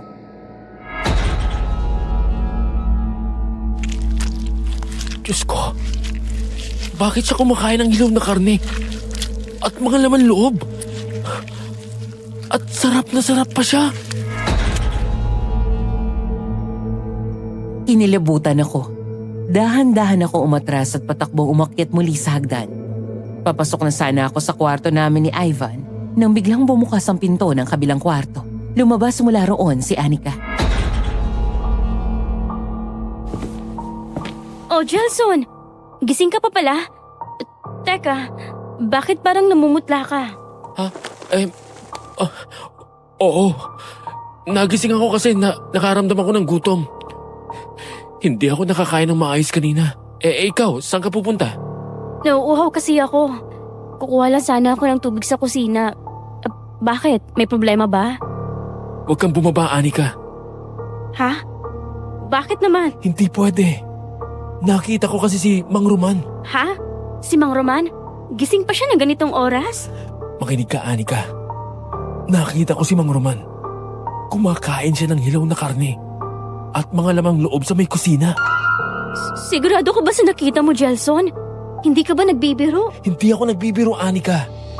Totoong nakita ko. Kumakain siya ng hilaw na karne at mga lamang loob na hindi ko alam kung anong hayop yun. Kung totoo nga ang nakita mo, isa lang ang ibig sabihin yon. Anong ibig mo sabihin? Dalawa lang yan, Jelson. It's either cannibal si Mang Roman o isa siyang aswang. Napalunok ako sa narinig ko. Kanibal, aswang. Parang ayaw nguyain ng isip ko ang mga sinabi ni Anika. Totoo ba yung sinabi mo? Sinong matinong tao ang kakain ng hilaw na karne at mga laman loob, Jelson? Kahit karne ng hayop yun, hindi pa rin normal yun. Kanibal o aswang lang ang gumagawa ng ganun. Baka nga hindi karne at laman loob ang nakita mong kinakain ni Mang Roman eh. Baka karne at lamang loob yun ng tao. Hindi ako nakasagot agad. Parang pinagsama-sama ng utak ko lahat ng mga kakaibang nangyari mula pa noong dumating kami sa resort. Ngayon ko lang nabuo yung hinala ko. Lahat ng nangyari, magkakaugnay. Anong hinala? Yung mga taong nakita nating walang anino sa baryo. Yung narinig nating parang malaking ibon na lumilipad. Yung sinabi ni Aling Elvira na umalis na tayo. Tapos heto ngayon, si Mang Roman na kumakain ng hilaw na karne at mga laman loob. Anika, huwag mong sabihin.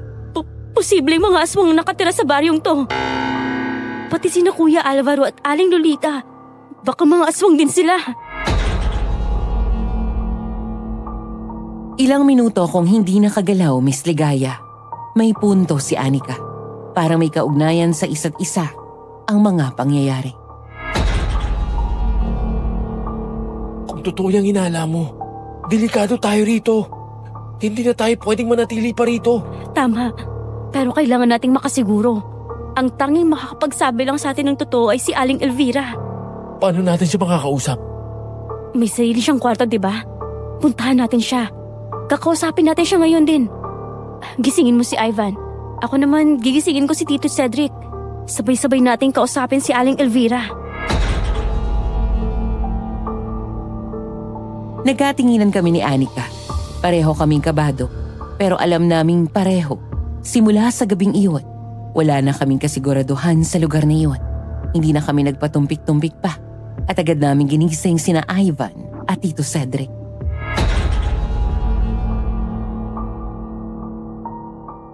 Ivan, gumising ka. Bumangon ka riyan. Ano ba, Jelson? Madilim pa. Bakit nang gigising ka na? Basta, mamaya ako na sasabihin sa'yo. Bumangon ka na riyan. Oo na. Eto na, babangon na. Bakit ba? Ano problema?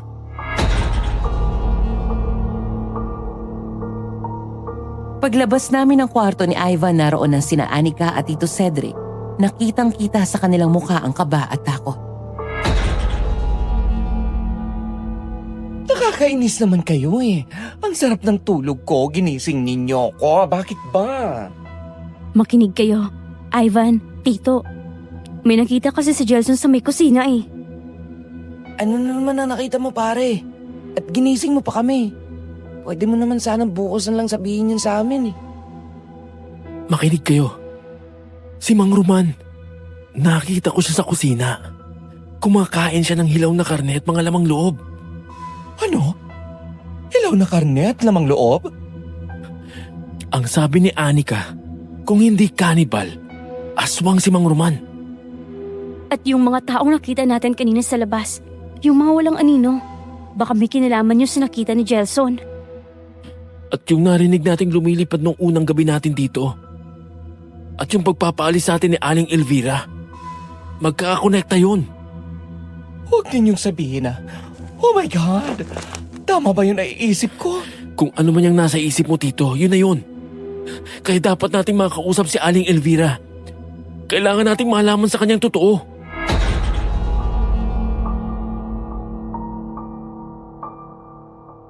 Tahimik kaming bumaba ng hagdan.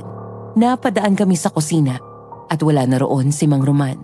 Marahil ay pumasok na siya sa kwarto at natulog na dahil busog na busog sa kinaing mga lamang loob. Dahan-dahan kaming naglakad papunta sa kwarto ni Aling Elvira. Kumatok ako ng marahan.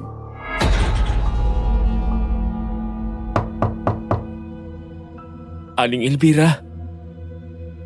Gising pa po ba kayo? Aling Elvira?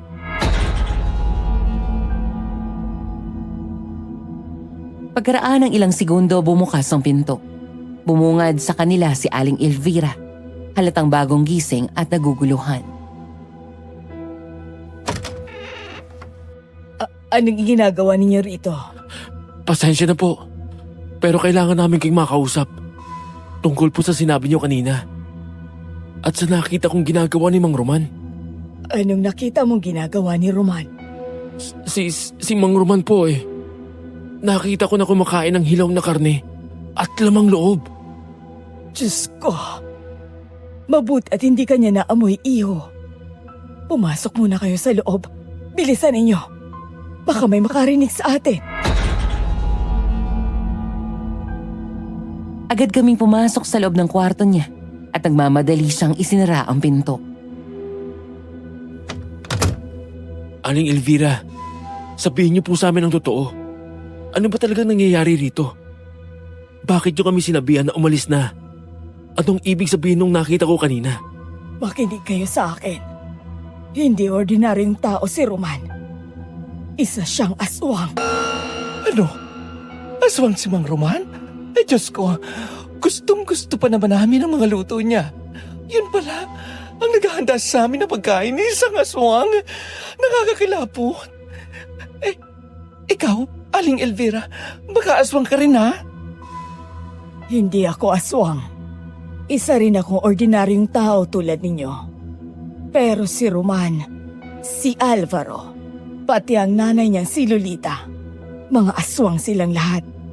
Pati ang karamihan sa mga tao sa baryo, mga aswang silang lahat. What?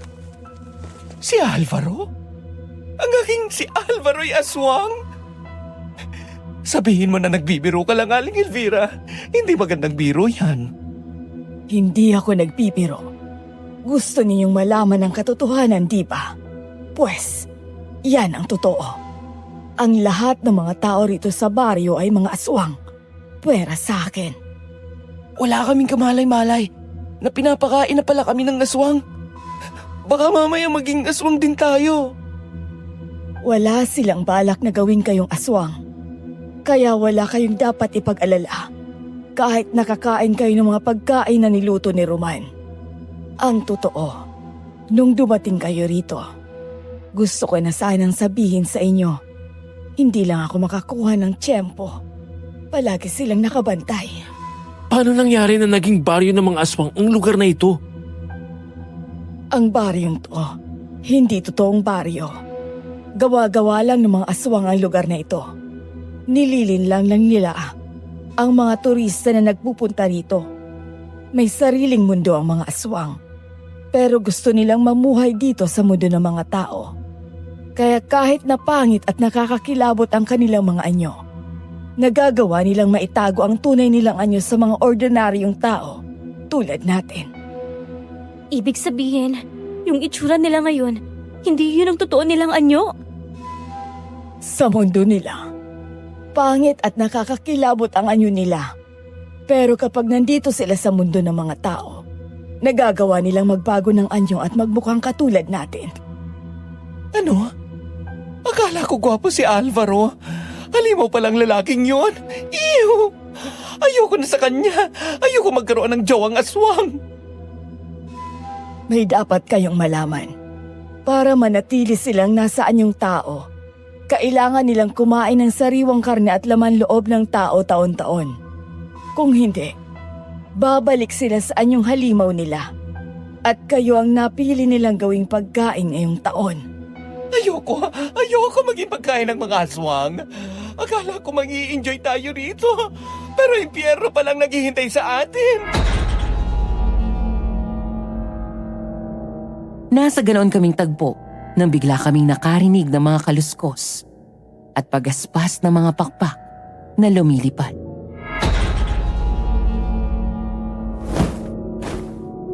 Narinig niyo ba yun?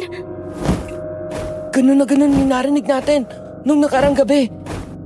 Parang malaking ibon na lumilipad. Huwag kayong maingay. Sila yan, ang mga aswang. Muli naming narinig ang malalakas na pagaspas ng mga pakpak. Palapit ng palapit. Tila nanginginig ang buong bahay sa bawat hampas ng mga iyon.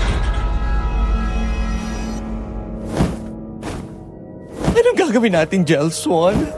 Nasa labas na ang mga aswang. Huwag kang maingay, Tito. Baka marinig na tayo. Lumipas ang ilang minuto, ngunit sa bawat tibok ng puso ko, tila lalo pang lumalapit ang panganib. Hanggang sa marinig namin ang mahinang kaluskos sa labas ng pinto. Mga mabibigat na yabag sa sahig. Nandyan sila sa labas ng kwarto. Diyos ko, katapusan na yata natin. Sina Alvaro at Lolita yon. Oras na kasi para maghanap sila ng pagkain sa gubat. Ang kinakain talaga nila ay mga karne at laman loob ng hayop. Kapag sumasapit ang taon ng selebrasyon tuwing buwan ng Mayo, saka lamang sila kumakain ng tao. Huwag kayong mag-alala. Ligtas kayo rito sa kwarto ko. Huwag lamang kayong gagawa ng anumang ingay. Tumahimik kaming lahat. Ang tanging maririnig ay ang mabibigat na hinga ng bawat isa. Makinig kayo. Mamaya pababalik ang mag-ina. At si Roman, siguradong mahimbing ng tulog niya dahil busog na yon sa kung ano man ang kinain niya. Halina kayo. May ipapakita ko sa inyo. Anong ipapakita niyo sa amin? Sumunod na lang kayo, bilisan niyo. Tahimik kaming sumunod kay Aling Elvira. Dinala niya kami sa dulo ng pasilyo at bumaba sa hagdan. Sa pinakaibaba, may malaking pinto na gawa sa bakal. Binuksan niya iyon at agad kaming sinlubong na mabahong amoy.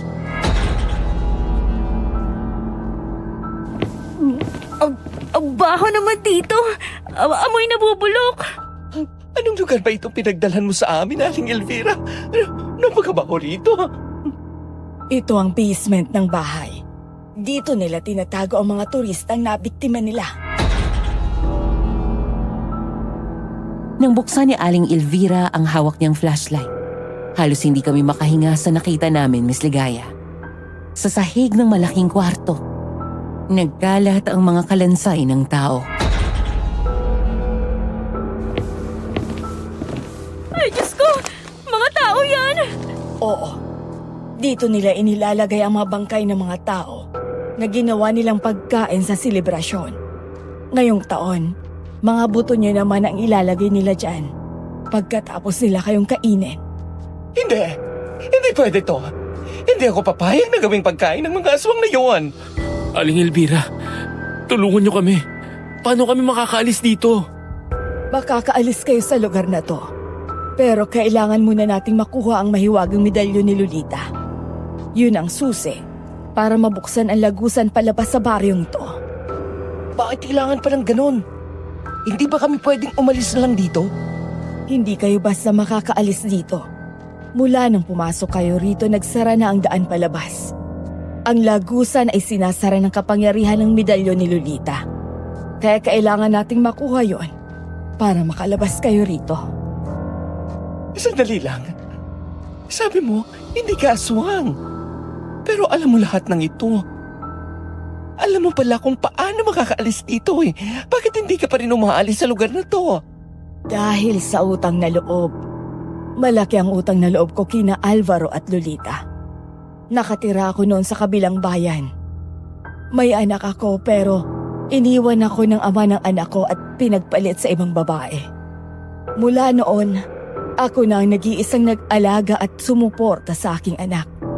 Kaya namasukan akong kasambahay sa kanila. Isang araw, nagkasakit siya ng malubha. Kailangan siyang operahan agad, pero wala akong pera. Sina Alvaro at Lolita ang nagbayad ng operasyon ng anak ko. Akala ko noon, kusang loob silang tumulong. Ngunit may kapalit pala yon. Habang buhay ko silang paglilingkuran bilang kasambahay. Noong una, hindi ko alam ang lihim nila. Hanggang isang gabi, nakita ko mismo ang tunay nilang anyo. Mabutit hindi ka nila pinatay at ginawang pagkain na Aling Elvira. Oo, hindi nila ako pinatay o ginawang pagkain. Dahil pinangakuan ko silang mananahimik ako sa anumang nakita ko. Basta't nasa kanila ang katapatan ko, ligtas ako. Pero habang tumatagal, hindi na kinakaya ng konsensya ko ang mga pinaggagawa nila. Ang dami na nilang pinatay ng mga inosenteng tao. Mga bata, matatanda, mag-asawa at marami pang iba. Hindi ko na kayang maging bahagi ng kasamaan nila. Kaya mo kami gustong tulungan na makatakas dito? Oo, ayoko nang makakita pa ng mga bagong biktima ng mga aswang. Tutulungan ko kayong kunin ang medalyon sa kwarto ni Lolita. Pero kapag nalaman nila na tinulungan mo kami, delikadong buhay mo, Aling Elvira. Wala na akong pakialam kung ikamamatay ko ang pagtulong sa inyo. Nakahanda na ako. Paano ng anak mo kapag may nangyari sa'yo? At paano kung balikan nila ang anak mo dahil sa pagtulong mo sa amin? Hindi nila kayang lapitan ng anak ko. Nasa malayong lugar na siya at hindi makakatawid ng dagat ang mga aswang. Kaya ligtas siya. Kasalukuyan siyang inaalagaan ng mga magulang ko. Salamat, Aling Elvira. Pero sigurado ka ba sa gagawin natin? Oo, dahil ngayon ang tamang oras. Wala rito ang mag-ina at tulog si Roman. Kapag nag-umaga, mahihirapan na tayong kumilos. Tumingin ako sa mga kasama ko. Pare-pareho silang natatakot. Pero wala kaming ibang pagpipilian. Sige po, sabihin niyo kung anong kailangan namin gawin. Kukunin natin ang medalyon sa kwarto ni Lolita. Pero mag-ingat kayo. Bawal kayong mag-ingay at baka marinig tayo ni Roman. Gelson, natatakot ako. Kaya natin to, guys. Kailangan natin makaalis dito. Kaya dapat nating sundin ang sinabi ni Aling Elvira. Kung ang medalyon na yun lang ang makakapagligtas sa atin, pukunin natin yon kahit anong mangyari. Salamat sa pagtitiwala. Tara na, kunin na natin ang medalyon sa kwarto ni Lolita. Sabay-sabay kaming nagbalik sa itaas. Sumunod kami sa kanya. Maingat ang bawat hakbang. Dahan-dahan kami nagtungo sa direksyon ng kwarto ni Aling Lolita. Maya-maya itinuro ni Aling Elvira ang pinto sa kanan. Naroon ang kwarto ni Aling Lolita.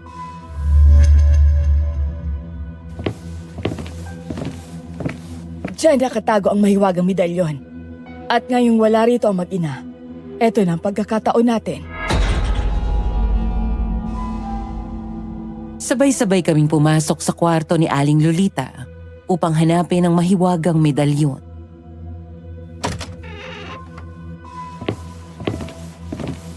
Bilisan nyo. Huwag nating sayangin ang oras. Maghanap lang kayo riyan. Ako, dito ako maghahanap. Ang laki ng kwarto niya. Saan kaya nakatagong medalyon? Ang daming antigong gamit dito sa loob ng kwarto niya. Parang antique shop na to ha. Nagtulong-tulong kami sa paghahalungkat. Binuksan ni na Ivan at Tito Cedric ang mga drawer.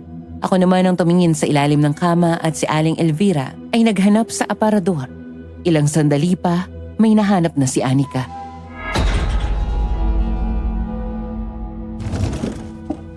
Tingnan nyo, nahanap ko na! May hawak siyang maliit na kahon na gawa sa kahoy. Binuksan niya ito. At doon namin nakita ang isang gintong medalyon na kumikislap kahit madilim. Yan na yon. Ang mahiwagang medalyon ni Lolita. Mabuti na lang at mabilis mong nahanap, Anika. Nakita ko yan dito sa loob ng baul na to. Ang ganda naman ng medalyon na yan. Mukhang mamahalin. Bilisan ninyo. Kailangan na nating makaalis bago magising si Roman o bago dumating ang mag-ina.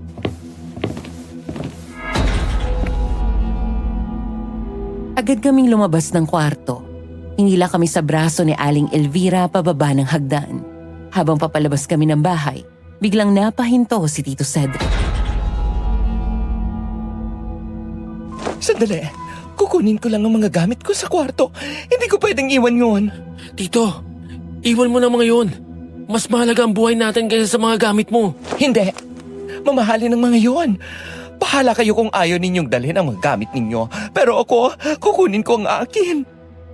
Grabe ka, Tito. Buhay nang nakataya. Inuna mo pang mga gamit mo.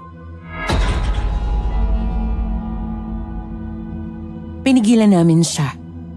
Pero bumalik talaga siya sa kwarto para kunin ang mga gamit niya. Napapailing na lang si Aling Elvira dahil wala ng oras. Nang bumalik si Tito Cedric, agad na kaming lumabas ng bahay para tumakas. Ilang saglit lang, dumating na pala sina Aling Lolita at Alvaro. Dumaan sila sa bintana at pagpasok pa lang ni Aling Lolita sa kwarto niya, agad nagbago ang mukha niya. May kumuha sa medalyon ko! Hindi ito maaari! Ano? Sigurado ka, Inay? Oo, anak. Nawawala ang medalyon at alam ko kung sino ang pangahas na kumuha nito. Si Elvira. Walang utang na loob. Tinrider niya tayo. Patatakasin niya ang mga dayo. Hindi pa sila nakakalayo. Mahahabol pa natin sila. Galit na galit silang lumabas ng kwarto at ginising si Mang Roman na mahimbing pa ring natutulog. Roman! Roman! Umangon ka dyan! Anong nangyayari? Sir Alvaro? Anong nangyari? Ayun! Nakatakas ang mga dayo at si Elvira! Bakit mo sila hinayaang na makatakas? Tumayo ka riyan. Tulungan mo kaming hanapin sila. Tawagin mo rin ang mga kasama nating aswang para siguradong hindi sila makakatakas. Sige po. Susunod po. Samantala, dinala kami ni Aling Elvira sa lagusan kung saan maaari kaming makalabas sa baryong nilikha ng mga aswang. Maya-maya, may napansin kami.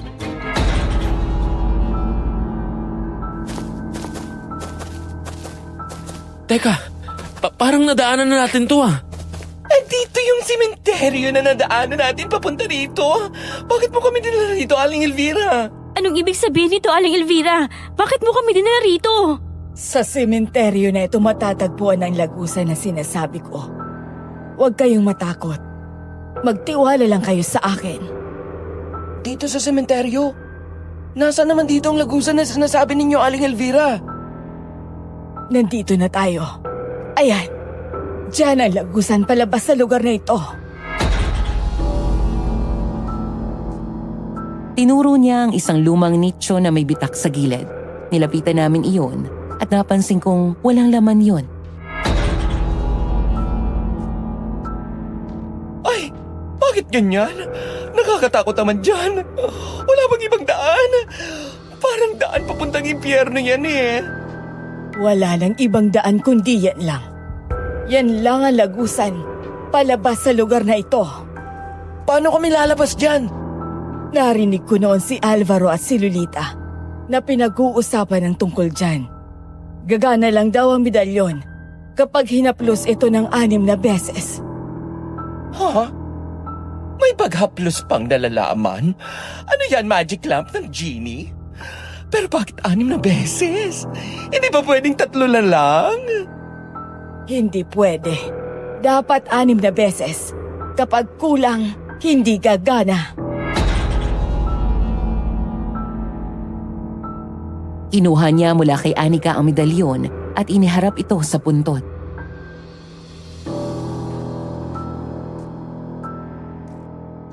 Aling Elvira? Sigurado po ba kayong ligtas na dumaan dyan? Hindi ko alam. Ngayon ko palang masusubukan ito. Ngayon nyo pa lang pala masusubukan yan. Paano po kayo nakakasiguro na kapag dumaan kami riyan, makakaalis talaga kami rito? Wala kayong ibang pagpipilian. Kapag nagtagal pa kayo rito, aabutan na nila kayo. Wala na tayong ibang choice, guys. Sundin na lang natin si Aling Elvira. Dahil siyang nakakaalam kung paano tayo makakaalis dito. Sige po, Aling Elvira. Gawin niyo na po ang kailangan niyong gawin. Tumango si Aling Elvira at dahan-dahang hinaplos ang medalyon. 1, 2, 3.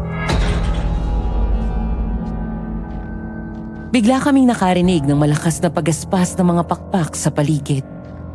Pagtingala namin, nakita namin ang mga nakakatakot na nilalang, nakahawig ng mga taong ibon. Itim ang kanilang balahibo, mahaba ang muka na parang sa kabayo at may matutulis silang mga kuko.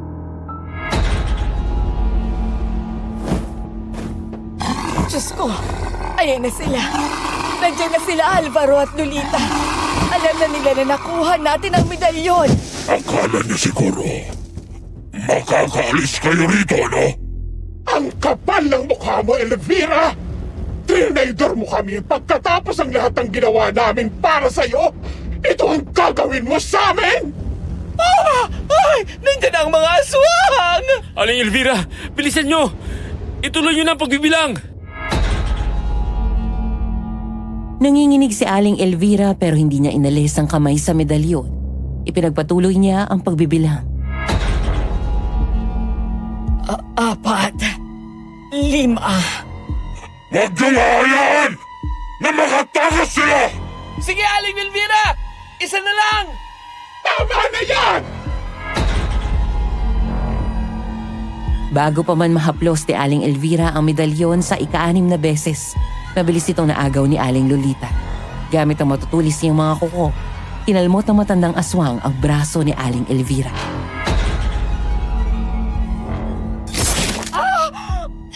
Enrico! Ang braso ko! Walang makakatakas sa inyo! Hindi kayo makakaalis sa baryong to! Pati ikaw, Elvira! Dahil sa pagiging traitor mo, kasama kanilang mamamatay! Hindi! Ibalik mo yan! Kailangan namin yan para makaalis dito! Pasensyado lang tayo. Kayo ang mga unang tayong dumating dito sa baryo ngayong buwan ng Mayo. Kaya't malas lang ninyo. Kayo ang gagawin namin pagkain sa taunang selebrasyon.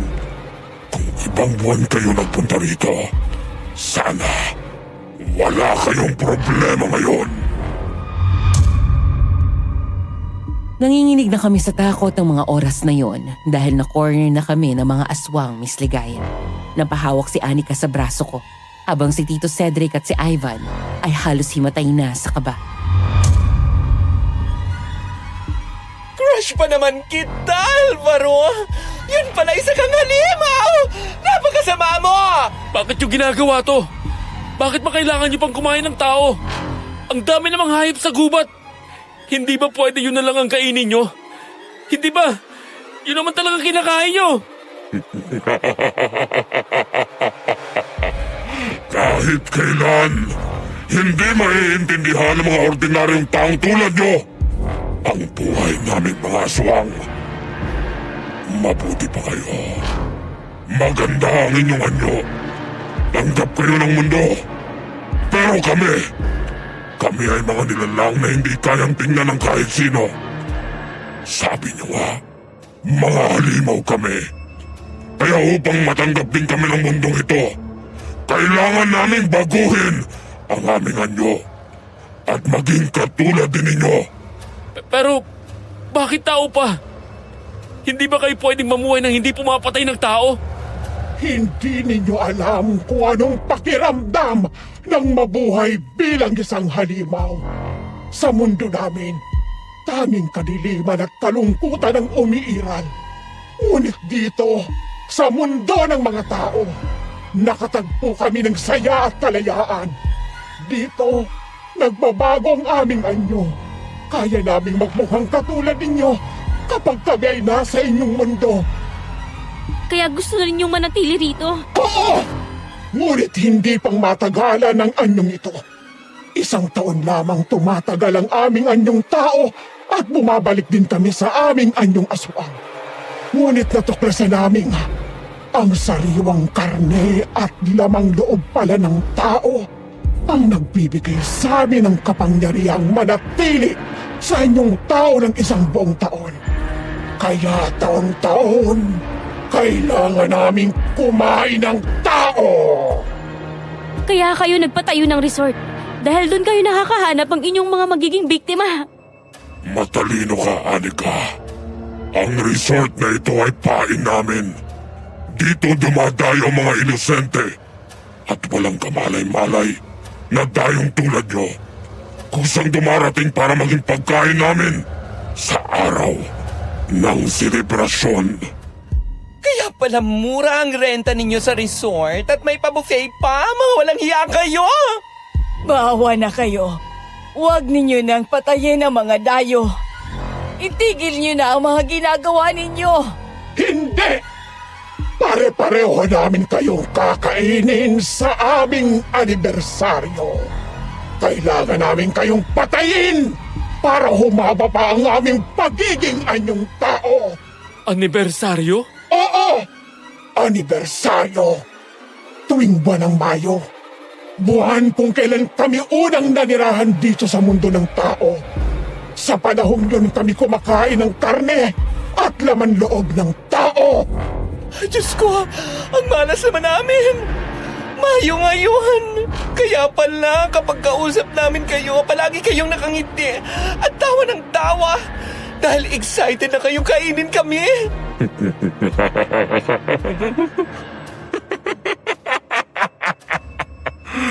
Nakakatawa ka talaga, Cedric. Kaya sa inyong apat, ikaw ang pinakagusto ko. Kaya ikaw ang uunahin kong kainin sa selebrasyon namin. Walang iya ka talaga, Alvaro! Wala kayong kasing sama! Mga demonyo kayo! Ang totoo, hindi naman kami pumapatay ng tao sa mga ordinaryong araw. Sa tuwing sumasapit ang aming anibersaryo, saka lamang kami kumakain ng tao. Kaya pasensyahan na lang tayo. Kayo ang minalas na mga dayo ngayong taon. Roman, hulihin mo na ang mga yan. Mga kasama, tulungan ninyo kaming mahuli ang mga dayo. Sila ang susi upang mas humaba pa ang ating pananatili sa inyong tao.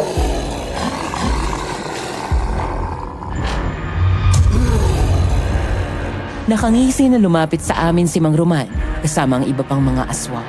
Nanilisik ang kanilang mga mata at tumutulo pa ang malagkit na lawa mula sa kanilang mga bibig.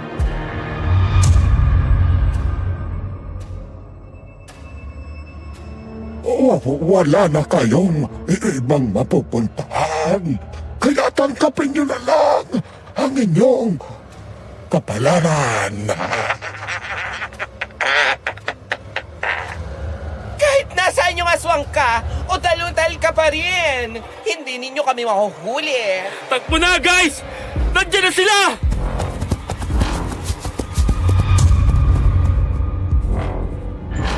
Hinawakan ko si Anika sa kamay at sabay kaming tumakbo. Pero hinarangan kami ng dalawang aswa. Anong gagawin natin, Jelson? Dalawang aswang nasa harapan natin. Kumapit ka lang sa akin, Anika. Promise. Hindi ko hahayaan na mahawakan ka nila. Guys, may mga aswang din na humarang sa akin. Walang makakatakas sa inyo!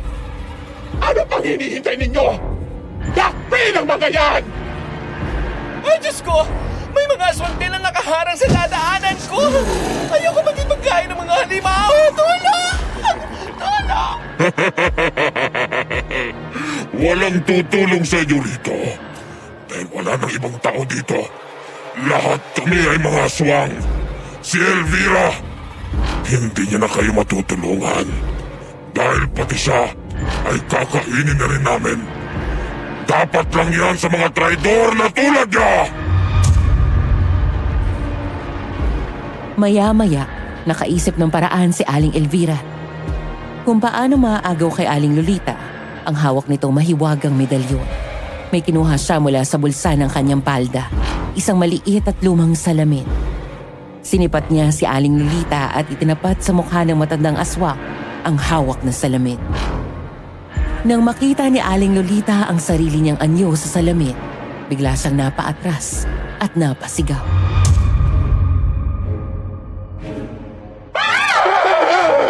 Inayo mo sa akin yan! Bakit nasa iyo pa yan? Hindi ba pinatapon ko na sa iyo yan?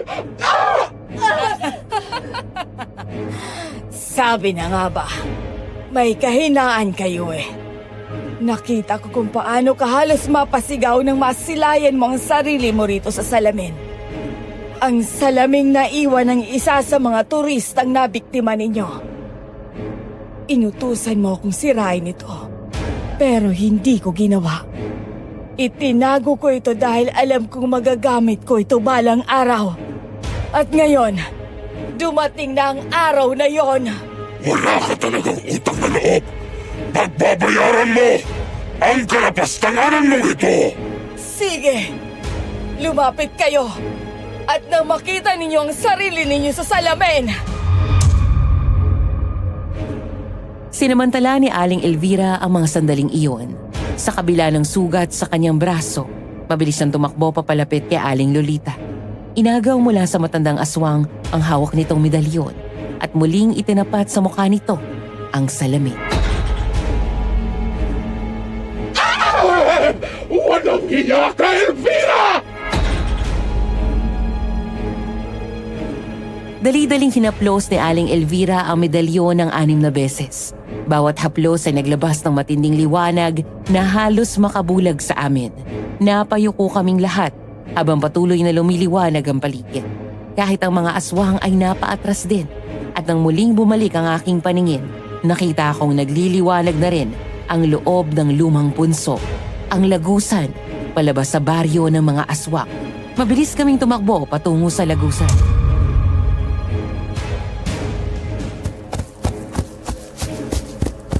pumasok na kayo sa lagusan!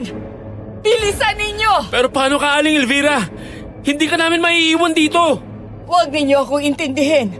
Pumasok na kayo sa lagusan habang nasisilaw din ang mga aswang sa liwanag ng medalyon. Tara na, Jelson! Wala na tayong oras! Halika na pare! Bilisan mo! Ay! Ano pag hinihintay mo, Jelson? Gusto mo ba talagang magpakain sa mga aswang? Tara na, Aling Elvira! Sumama na po kayo sa amin! Hindi na, Jelson!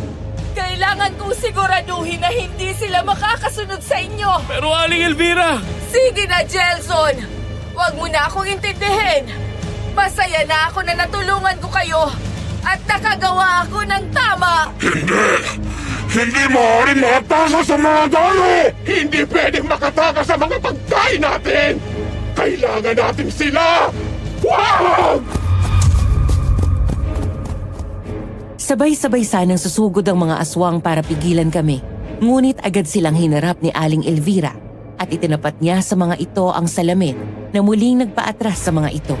Kasabay noon, isang malakas na puwersa ang biglang humila sa akin papasok sa loob ng lagusan. Pagkatapos noon, hindi ko na alam kung ano ang mga sumunod pang nangyari. Nang imulat ko ang aking mga mata, ramdam ko pa rin ang bigat ng aking katawan. Parang kakagising lamang mula sa napakahabang pagtulog. Paglingon ko sa paligid, laking gulat ko nang makita kong nakahandusay kami sa gitna ng kalsada, Miss Ligaya. Guys! Nasaan na tayo? Anong nangyari? Teka, eto yung kalsadang dinaanan natin noon. Bago tayo dumaan sa malawak na sementeryo. Wala na tayo sa baryo ng mga aswang! Nakalabas na tayo sa lugar na yon! Ay, Diyos ko. Mabutit nakaalis na tayo sa karimari-marim na lugar na yun.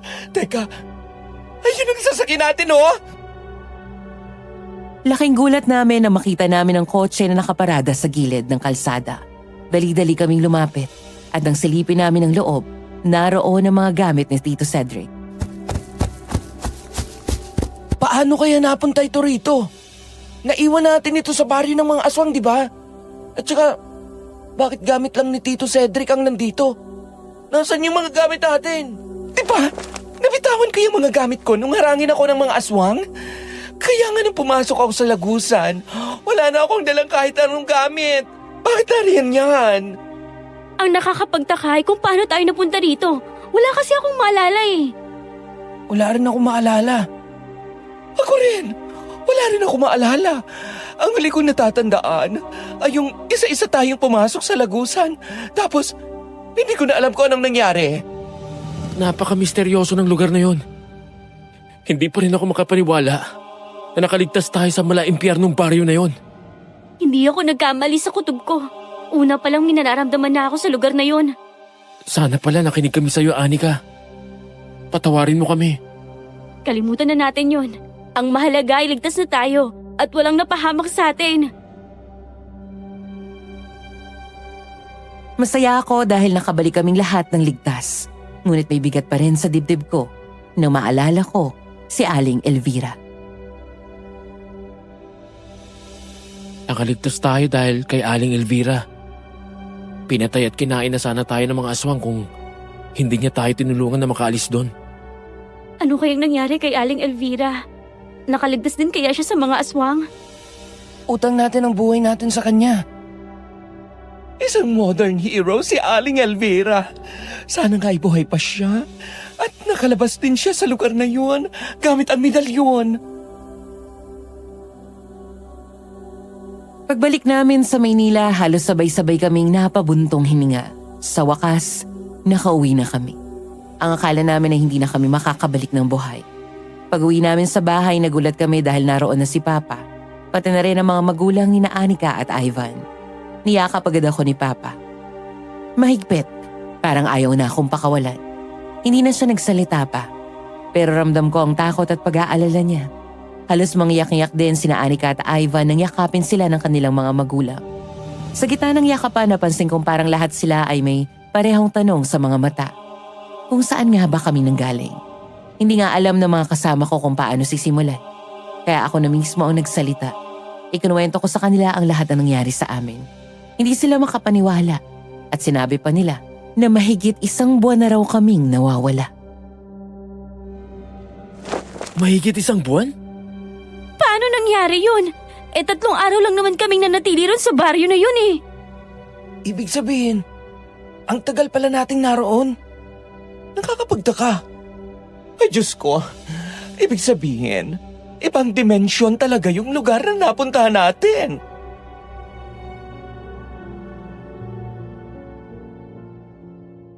Nagkatinginan kami, Miss Ligaya. Kinalabutan kami sa sinabi nila.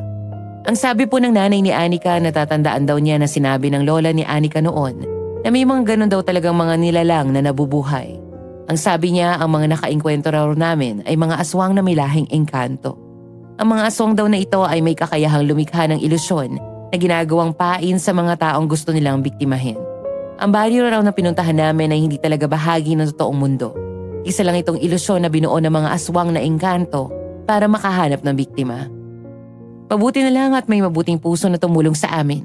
Kung hindi, baka hindi na kami nakabalik pa.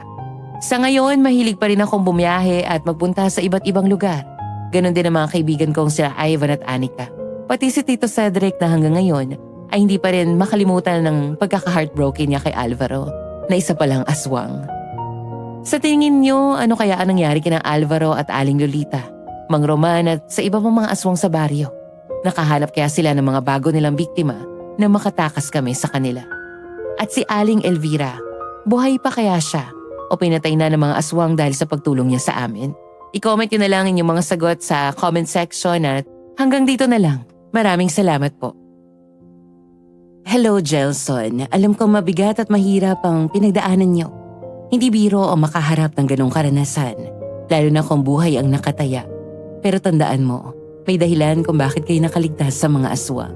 Minsan ginagamit ng tadhana ang ganitong pangyayari para ipaalala sa atin ang pahalagahan ng buhay at ang mga taong mahal natin tulad ng pamilya at mga kaibigan. Huwag niyo rin kalimutan ang kabayanihang ginawa ni Aling Elvira. Ang sakripisyo niya ay patunay na kahit sa gitna ng kadiliman, may kabutihan pa rin mahahanap. At ikaw, Gelson, dalhin mo yung tapang at kabutihang yon sa mga susunod mong paglalakbay. Ang mga karanasang tulad ng kay Gelson at sa mga kasama niya ay paalala sa ating lahat na hindi laging makikita sa panlabas na anyo ang kabutihan o kasamaan ng tao. At minsan, nasa di inaasang pagkakataon, lumalabas ang tunay na tapang at malasakit. Sa dulo, hindi lang ito basta kwento ng kababalaghan. Ito ay kwento ng katapangan, pagkakaibigan at sakripisyo. Bago ako magpaalam, isang paalala po sa lahat ng tagapakinig. Kung makita kayo ng ibang channel na nag-re-upload o gumagamit ng aming content ang walang pahintulot, huwag po natin silang suportahan. Sa halip, paki-report po upang maprotektahan ang aming mga orihinal na kwento. Narito ang opisyal na listahan ng aming mga lehitimong channels. Kwentong Takip Silim, Sityo Pangil, Sityo Bangungot, Aswang Diaries, Aswang Confessions, at ang pinakabagong channel namin, Aswang Radio. Maraming salamat po sa inyong patuloy na pagtangkilik at suporta. Muli, ako si Miss Ligaya. Magandang araw ulit sa inyong lahat.